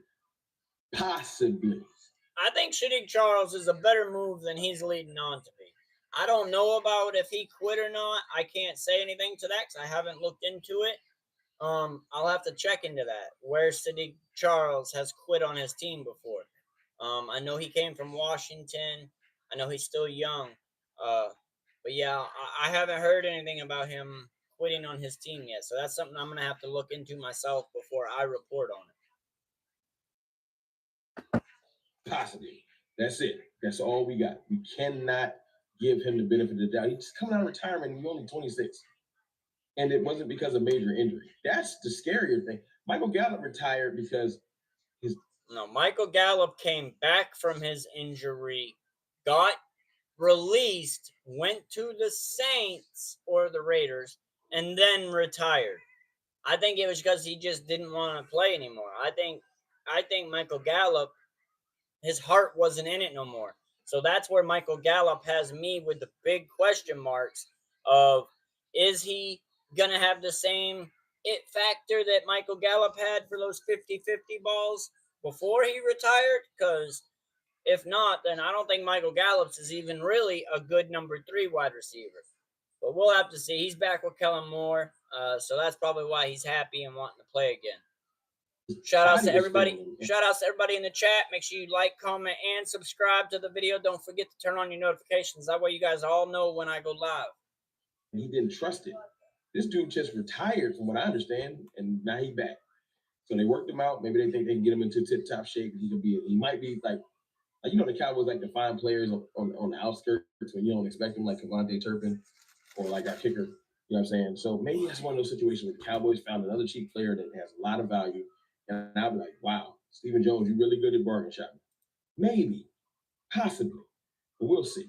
You know what I'm saying? Because Brock Hoffman's looking at it like this. Man, I was ready when y'all signed Robert Jones. Ain't nobody worried. I'm keeping the job on Robert Jones. I'm better than TJ Bass. This is in Brock Hoffman's mind. TJ Bass did play decently well last year for the limited snaps that he had, but I would agree. I think Brock Hoffman is better than TJ Bass. And this ain't me trying to create dissension. I'm just saying. And he's probably better than Robert Jones. But I will say also, Robert Jones, it was either a year or two ago, was considered one of Miami's best offensive linemen. So I don't know. Will we get that version of him? You know, those are question marks that won't be answered until we actually see him playing on the field. All of the battles, Brock Hoffman he got to the starting position. So, you know, with all of the guards that could be battling for this Zach Martin position, outside of possibly drafting one, which is on the table. It's frustrating what's on the table. You got Brock Hoffman is like, it's my job. You got Robert Jones, who we signed. I don't think offensive guard is necessarily the spot we're going to be looking for in the draft. I think more tackle. But honestly, to me, it'd be more on the D-line for the tackle position, the interior, the 1 tech, the 3 tech. I think those are the guys that we really need on the D-line. Not defensively going to make the team. But we've picked up a couple of guards in the free agency. I think Brock Hoffman. I think TJ Bass. I think obviously our star Tyler Smith, which we're hearing rumors that they may move Tyler Smith to left tackle. So we'll have to see how that plays out. Nick Charles, who we signed, who's not definitively going to make the team. Wasn't it down to the start? Let them hate. Most hated forever, our quarterback. I never noticed that in the background. The roster is going to be a battle. We have like 14. Nothing ever lasts forever, though. Y'all all ain't making it, big dog. But he is our quarterback for now. 10 at max. Probably 9. Y'all all ain't making it. 5 of y'all getting kicked off the island. I'm letting you know right now. And Brock Hoffman's like, I'm ready to battle. That's why that message was done. Ready. Yes, sir. Ready for war. That's what we want. Cowboys Nation, that's what we want. We just want somebody that's ready to go to war and earn their job. You know what I'm saying? Everything ain't. All right. That's his opinion on there. Again, shout outs to Rome with Cowboys Fan Talk. If y'all like his videos, make sure y'all go check him out. He does very good Dallas Cowboy content. This is where we're going to start getting into some of the talk about Christian McCaffrey. So if you guys have been waiting for that info, here we go. It's a habit, bro. It's better than smoking cigarettes. But hey, Rigged by Shepherd. If you go to my channel, you'll be able to watch the videos that we're reacting to, and that's where everybody else is. So if you want to be able to watch the video and not just hear the audio, please click the thumbnail that takes you to my channel and go to the other live stream. This is just my alternate stream. It only has the audio version of it. You will get the video version of it over there, and that's where other people are in the chat as well for you to be able to talk with and communicate. But make sure you hit that like, comment, and subscribe button. That way you don't ever forget, and the notification bell so you don't ever miss out on any other video. We go live all the time, so hang in with us. Looks like you're a Redskin fan. We need more of you. We got a couple Redskin fans in the community, but we could use some more. I like to have fans of all teams over here as we watch multiple football games. I live stream every Cowboy football game, but I do much more than that. I'm live for every Monday, Thursday, and every Sunday game. I do at least 3 games on Sunday. So I get every slate, the first slate, the second slate, and the third slate of games. I'll be live. So Sundays during the football season, I'm live literally from 1 o'clock in the afternoon till about 11 o'clock at night. So make sure you tap in with us. For the Dallas Cowboys, they have to get it. We all know that. And frankly, given the overwhelmingly stacked nature of this, so we're going to listen to this and see what they're talking about with this Christian McCaffrey news. Class, I would argue it'd be kind of hard to not end up getting a running back at some point relatively early this year. I think the value, the depth, the impact, talent is all kind of borderline overwhelming. So we're going to go round by round. I'll pick one top option and mention some others for the Cowboys as well. I also wouldn't rule out the possibility of the Cowboys adding more than one. They could take one on day 2 and one late day 3 as well. So how many running backs will the Cowboys end up drafting? Let me know in today's video in the comments of today's show.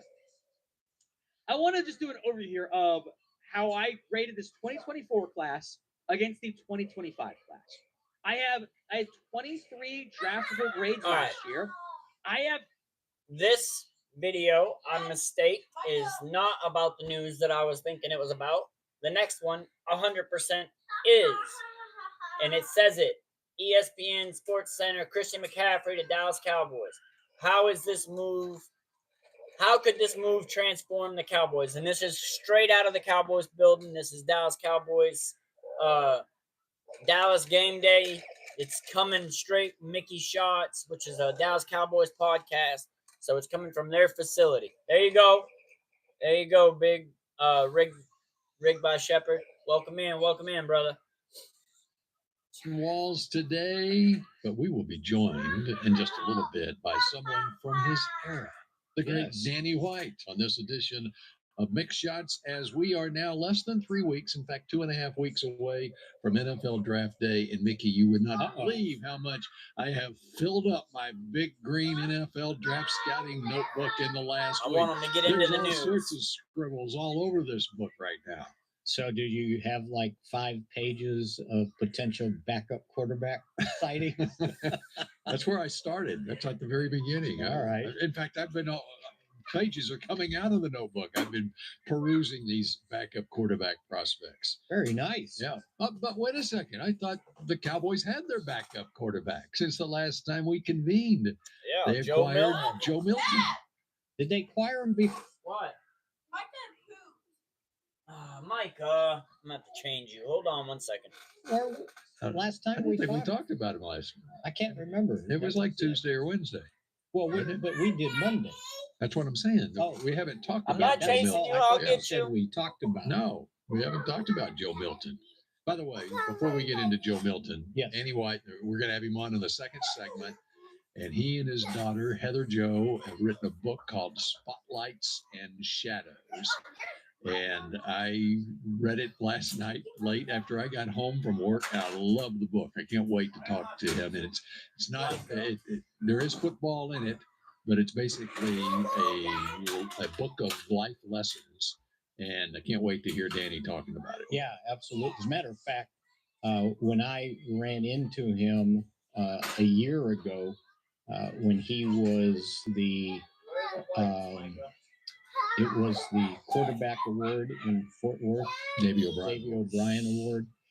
He was I guess they bring in a former legend or whatever. And he was there, and his daughter was with him, and they were talking to me about it. And they said, "Can we send you kind of a pre-publishing book to read and let me know what you think and if you have any suggestions.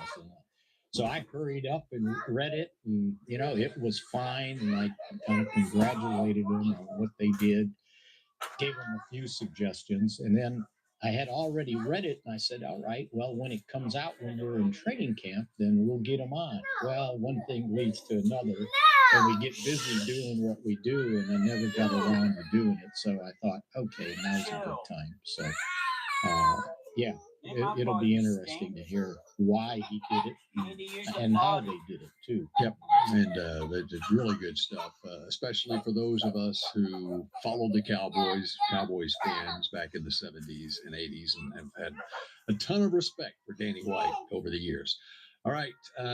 Speaking of quarterbacks. Okay, so we jump right in on Joe Milton. What do you make of the acquisition of Joe Milton, a Cowboys roster that, of course, has Dak Prescott out there on the practice field in the rehab group throughout this offseason and looks good. And you got Will Grier, who was reacquired late season.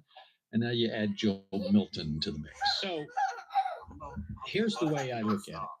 The Cowboys were going to use, or at least we were projecting that they would use a third-day draft choice on a young quarterback that they could groom to potentially be a backup of the future, sort of in the vein of when they drafted Dak Prescott in 2016. Their idea was, okay, we're going to use our second, fourth round pick on maybe the backup of the future, not immediately, but the backup of the future to Tony Romo. And so basically what they did this year was, instead of using a fifth, sixth, or seventh round pick on a quarterback, they used the fifth to trade for Joe Milton the third, a former sixth round pick of the Patriots. And so that's how they drafted their quarterback, with a year of experience. Now, I thought everybody needed to tap the brakes a little bit, because immediately the Cowboys have acquired their backup quarterback for this season. I don't think they look at it that way necessarily, right? He can come in and compete for it. He can compete for it. He's got to compete with Will Grier, so he could compete for the backup job. He could be competing for the third quarterback position on the roster. And sorry about that, guys. Had to change the butt real quick of my little boy. That's what I'm hearing. That's what the rumors are. Now, right now, Rig by Shepard, it's rumors. So we'll find out. I'm going to hear what Cowboys are saying about it. Told this does. Or at least what they're saying in the building at Cowboys facility. Go in the potty then. Dude, I just changed you. Go to the potty if you got to go to the bathroom. Not preclude them signing a veteran quarterback who's out there. I think it's likely. Right? They will. You don't need to be scared. It's right there, sitting in front of the couch. Your little potty. And I don't think it changes anything as far as the acquisition of a quarterback, whether it's in the draft. So he thinks that the Cowboys will still draft a quarterback in the late rounds, even though we picked up what's considered to be a late round quarterback that has very high potential. Okay, then go. And or free agency. The Patriots gave him away. Right. Basically. I mean, that's what I don't understand about the Patriots gave him to us for us to literally move back, 46 spots in the draft? The Cowboys moved back 46 spots in the draft to acquire a quarterback, because we gave up a 5th round pick, but we got back a 7th round pick. But it's a late 5th round pick and an early 7th round pick. So it's literally a 46 pick difference. I wish it could have got us back in the 4th round. Especially with the potential that Joe Milton showed in the one game that he did play, which was against a lot of Bills backups in the last week of the regular season, because the Bills did not need to. Are you a Seattle fan or a Redskin fan, Rig? Win that game. I went back and watched the game. Drake May played the first series. It was very, very cold. And again, my apologies about the 3-year-old in the background. He be wilding sometimes.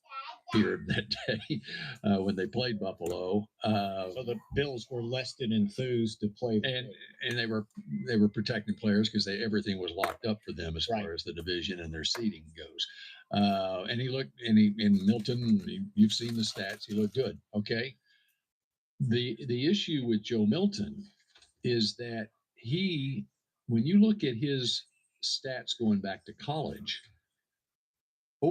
I'll say, what are they going to say? That he wasn't always accurate? Seattle logo is your high school? I hear you, bro. That's what's up. You guys are the Seahawks? Years. He has not played a lot of football. This is going back to his first year at Michigan in 2018. I mean, sound familiar?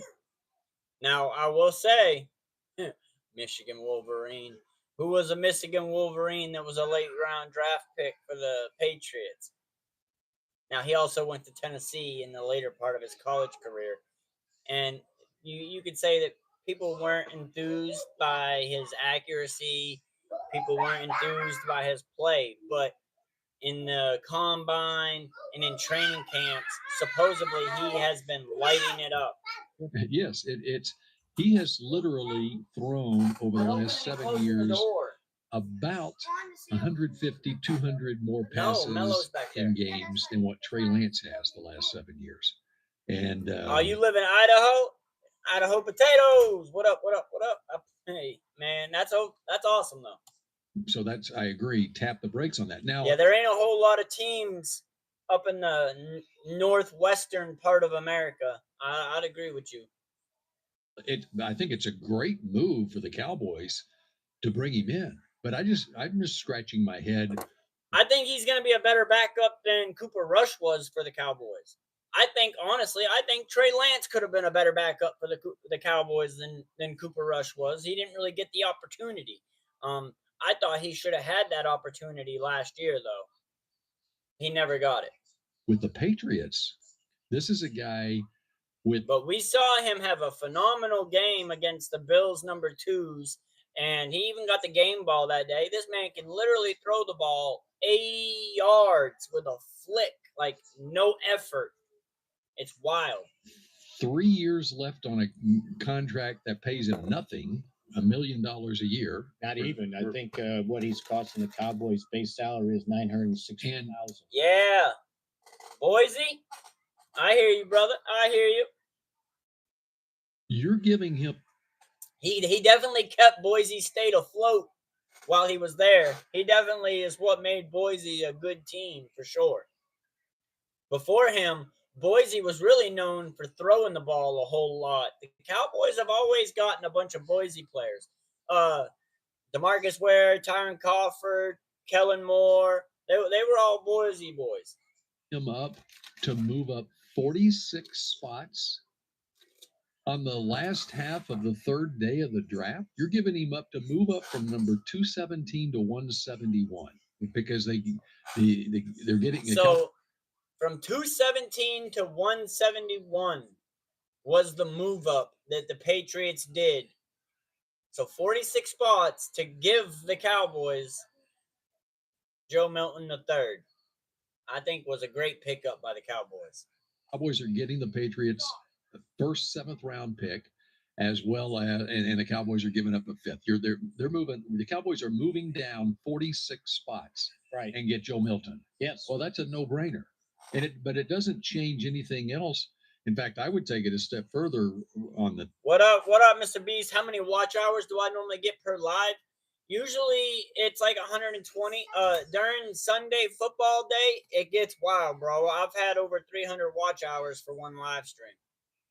I've had over 300. I think it was like 360 watch hours for one live stream on a Sunday football live stream. But that's me live streaming from 1 o'clock in the afternoon to 11:30 at night. So it's a long time. It's a lot of hours that I got to put in. It's work. This draft.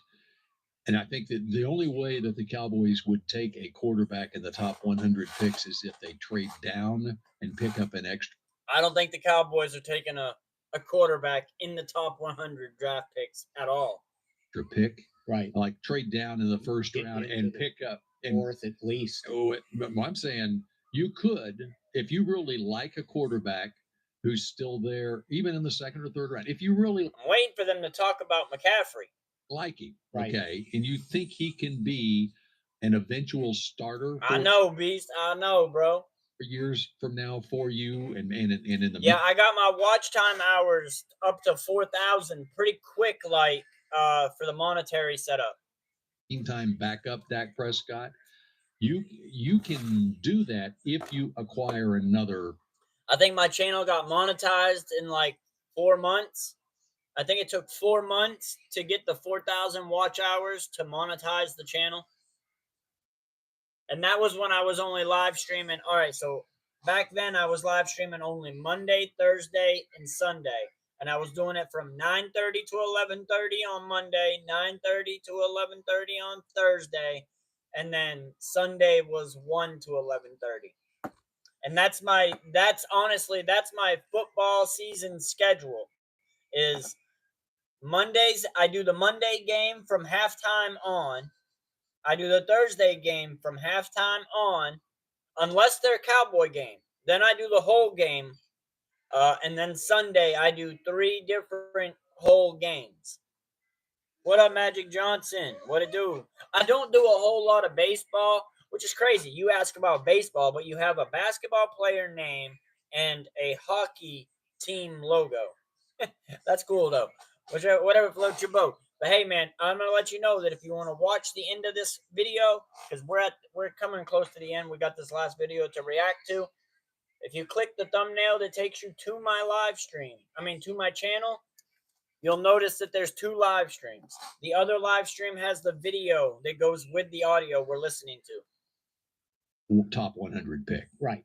Right. Okay. And that's the only scenario I can think of that the Cowboys would pull the trigger on something like that. And they would really have to. But yeah, we do mostly football, and I do some WWE as well.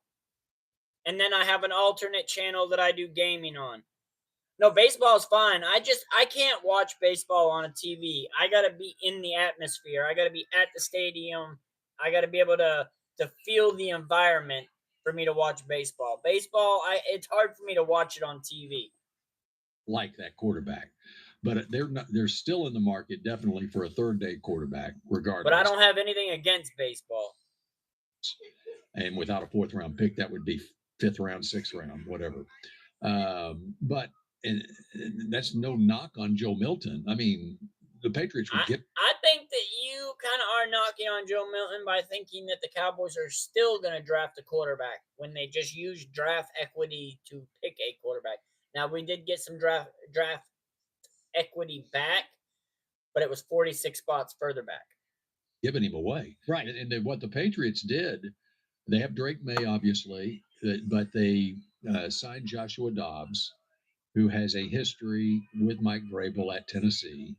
And he might, Joshua Dobbs might be the brightest person in the league. He's a rocket scientist. Right. So he was going to be their backup quarterback. A rocket scientist playing football. With Joe Milton is he does not have enough snaps. He has not played enough football. Huh? What time is it? 7. You got like 20 minutes.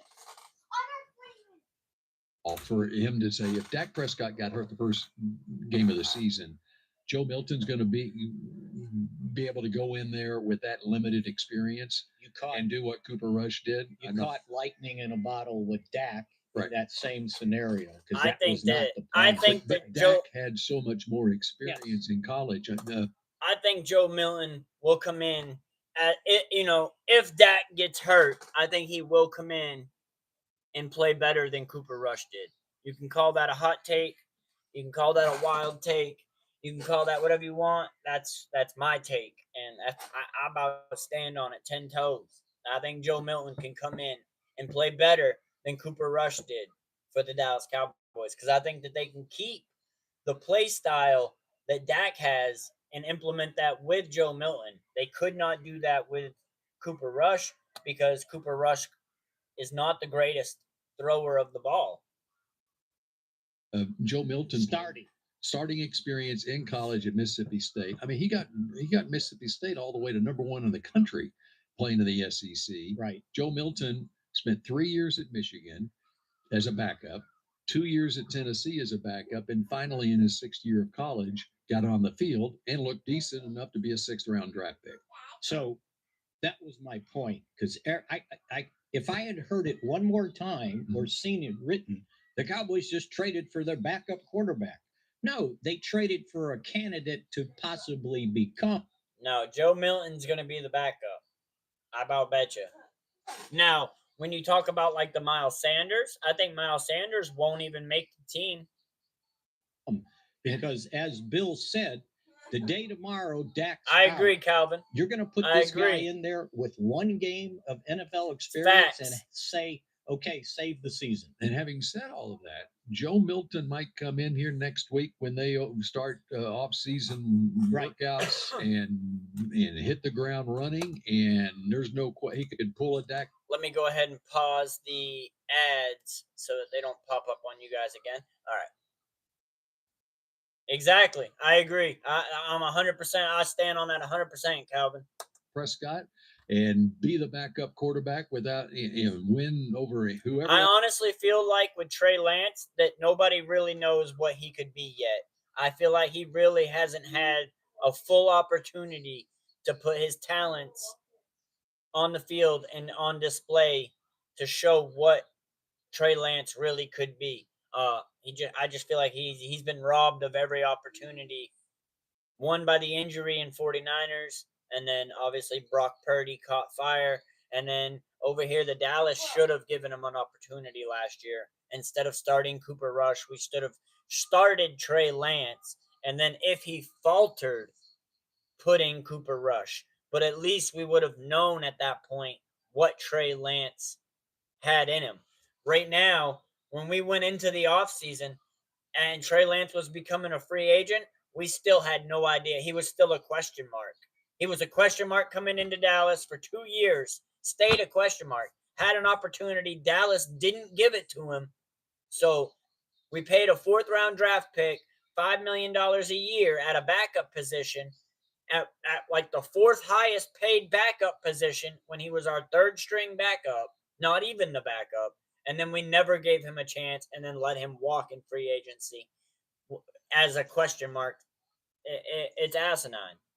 Else they bring in here, and the Cowboys hope that happens. But there's a reason that the Patriots gave up on him. Are we going to get – I think the reason why the Patriots gave up on him, I think that Vrabel – what up, Canyon? What it do, brother? What's good? What's good? I think the Patriots gave up on him because Vrabel is not the person that drafted. They're not the person that drafted him. And Vrabel has a relationship with Josh Dobbs. So at the end of the day, Vrabel was going to go with Josh Dobbs. He knew Josh Dobbs. He had him before. What up, Alyssa? What's good? What's good? Can't run, man. That's Alyssa, not Randy.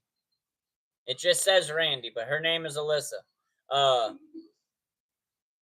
man, it's just crazy. I think that the Cowboys have been mismanaged by the front office for years, and I'm hoping that's slowly coming to a change as we are starting to see the fall off of Jerry Jones as he's starting to fall back and let the younger Jones family run the team. And that's what's starting to happen this offseason. We've seen it. Rig, I have to be at the stadium to watch baseball. After 1 year I can't really watch baseball on TV. Where they could have had him as a backup to Drake May for the next 3 years, and the fact that no other team in the league. Now, apparently, the Patriots are saying that they did Milton a solid and sent him to a place that he wanted to go and had better offers on the table. But even he did. Milton did have better offers on the table from 3 other teams, including the Eagles. But at the end of the day, Joe Milton grew up with his parents being Cowboy fans. It was always a dream of his to become a Dallas Cowboy and play in Texas. And now he's going to get that opportunity to at least come in and be the backup. Yeah, I roll my eyes. All right, now I would really like them to get into the conversation about what the title of their video is, because that's what I really put this video on the stream for. It wasn't supposed to be about Joe Milton. It was supposed to be about what they titled their video to be about. Obviously, they're making us wait until the end of it here. I'm about to skip forward to it, too. All right, I'm going to go ahead and skip forward to it. 49ers receive the running back and the options the Cowboys need. Well, rumors are swirling, and this time they're involving none other than the San Francisco 49ers, a fierce division rival from the 90s. This offseason, the 49ers have been shaking things up, trading Deebo Samuel to the Washington Commanders in a move that saved them a chunk of cap space. I think Deebo Samuels is about to fall off a cliff with his production and his talent levels. But raised a lot of eyebrows. So what if they're about ready to shake up their roster even more? Could Christian McCaffrey, the superstar running back, be on the move to Dallas? Before we get too deep into that, let's set the stage. Here's the scenario as proposed by Ali and Muhammad from Sporting News. Why they got a picture of Zeke? What's Zeke got to do with this? The Cowboys have been looking to bolster their running back position, and they've already brought in Javonte Williams and Miles Sanders this offseason. However, both have faced struggles, and it's unclear whether they're the reliable options the Cowboys need. Like I said, I think Miles Sanders doesn't even make the 53-man roster. He's getting paid around $120,000. Like, that's come in and be camp body money. That's not money that tells me he's going to be on the team. Need to lead their backfield. Last season, the Cowboys were dead. Make sure you guys are tapping that like button too for me. I see we ain't got many likes. Make sure y'all tap that like button for your boy. Last in rushing yards per game, with a mere 3 rushes of 20-plus yards all year. This has led to a lot of speculation that the Cowboys could target a running back in the upcoming NFL draft. But what if Jerry Jones could land a superstar running back in a trade instead? What if the Cowboys could pull off a trade with the 49ers to bring Christian McCaffrey to Dallas? Here's how the trade would look according to this proposal. Cowboys receive running back Christian McCaffrey. 49ers receive pick number 76, 2025 NFL Draft. Third round pick 2026 NFL Draft. Now, at first glance, this might seem like a lot to give up for a player with an injury history. But let's look at McCaffrey's impact when he's healthy. When McCaffrey is on the field, he is one of the most dynamic playmakers in the entire NFL. The talent is... When he's healthy and on the field, I can agree with that statement. He does have some injury proneness to him that is of concern. Undeniable.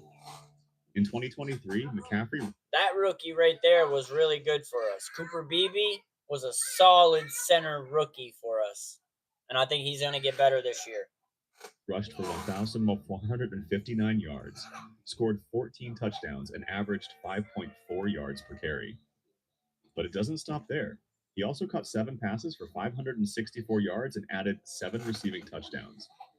That's dual threat ability that the Cowboys desperately need to make their offense unstoppable. You may be wondering, is it really worth the risk? And to that, I say, absolutely. McCaffrey's injury history is concerning, no doubt. But when that's the only concern, really, with McCaffrey is the injuries. And he is starting to get up there in age for the running back position. 30 years old is kind of the top of the market for ages of running backs. Like, that's when they start to have the, I don't know how old. Hey, Google, how old is Christian McCaffrey? Christian McCaffrey is 28 years old. So he's 28 right field, now. He's game-changing. The Cowboys have struggled to find a reliable workhorse running back. McCaffrey could be that guy to take this offense to the next. So he's probably got a couple more years until he gets to, I don't know. That's question marks. Level. Let's break down what McCaffrey could bring to this team. An elite playmaker. McCaffrey's ability to run between the tackles, catch passes out of the backfield, and break big plays makes him one of the most... Why does Deebo necklace have a CD on it? Debo really loves CeeDee Lamb. Versatile players in the league.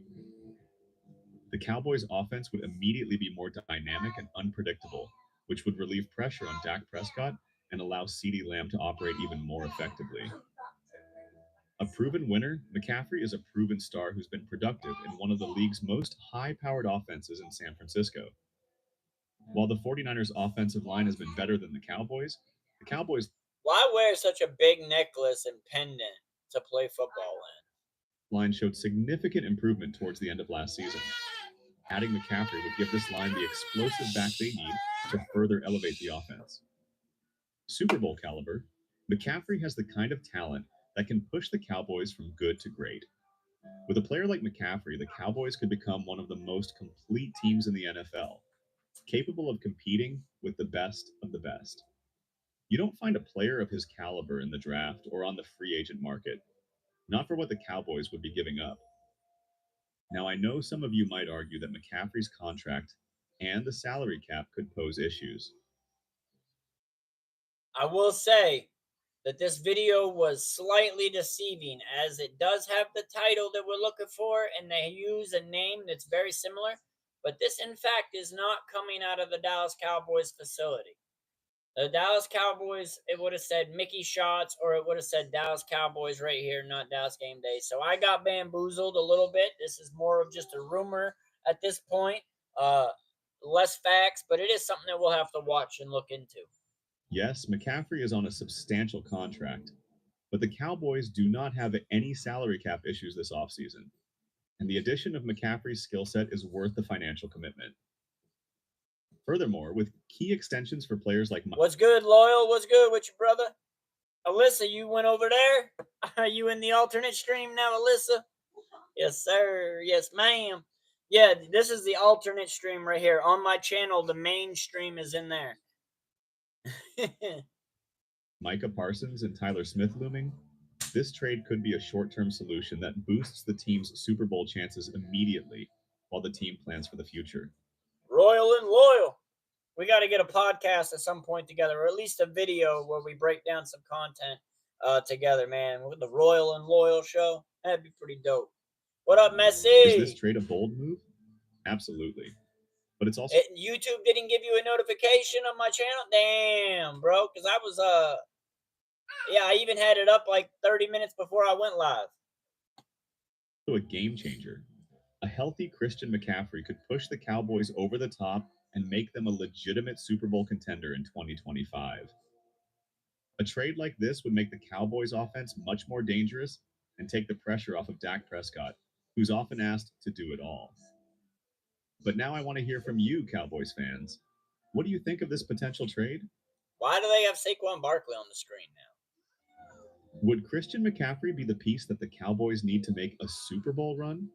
Or should Dallas look to the draft for their next Are they comparing CMC to Saquon? That's kind of crazy. running back? Two different styles. Drop your thoughts in the comments below. All right. So that's that video. That's the rumors so far, I guess, that we hear about CMC to Dallas and the other news that I also talked about in the top of the thumbnail. Hopefully everybody's had a blessed day. I'm about to be off the live here for tonight.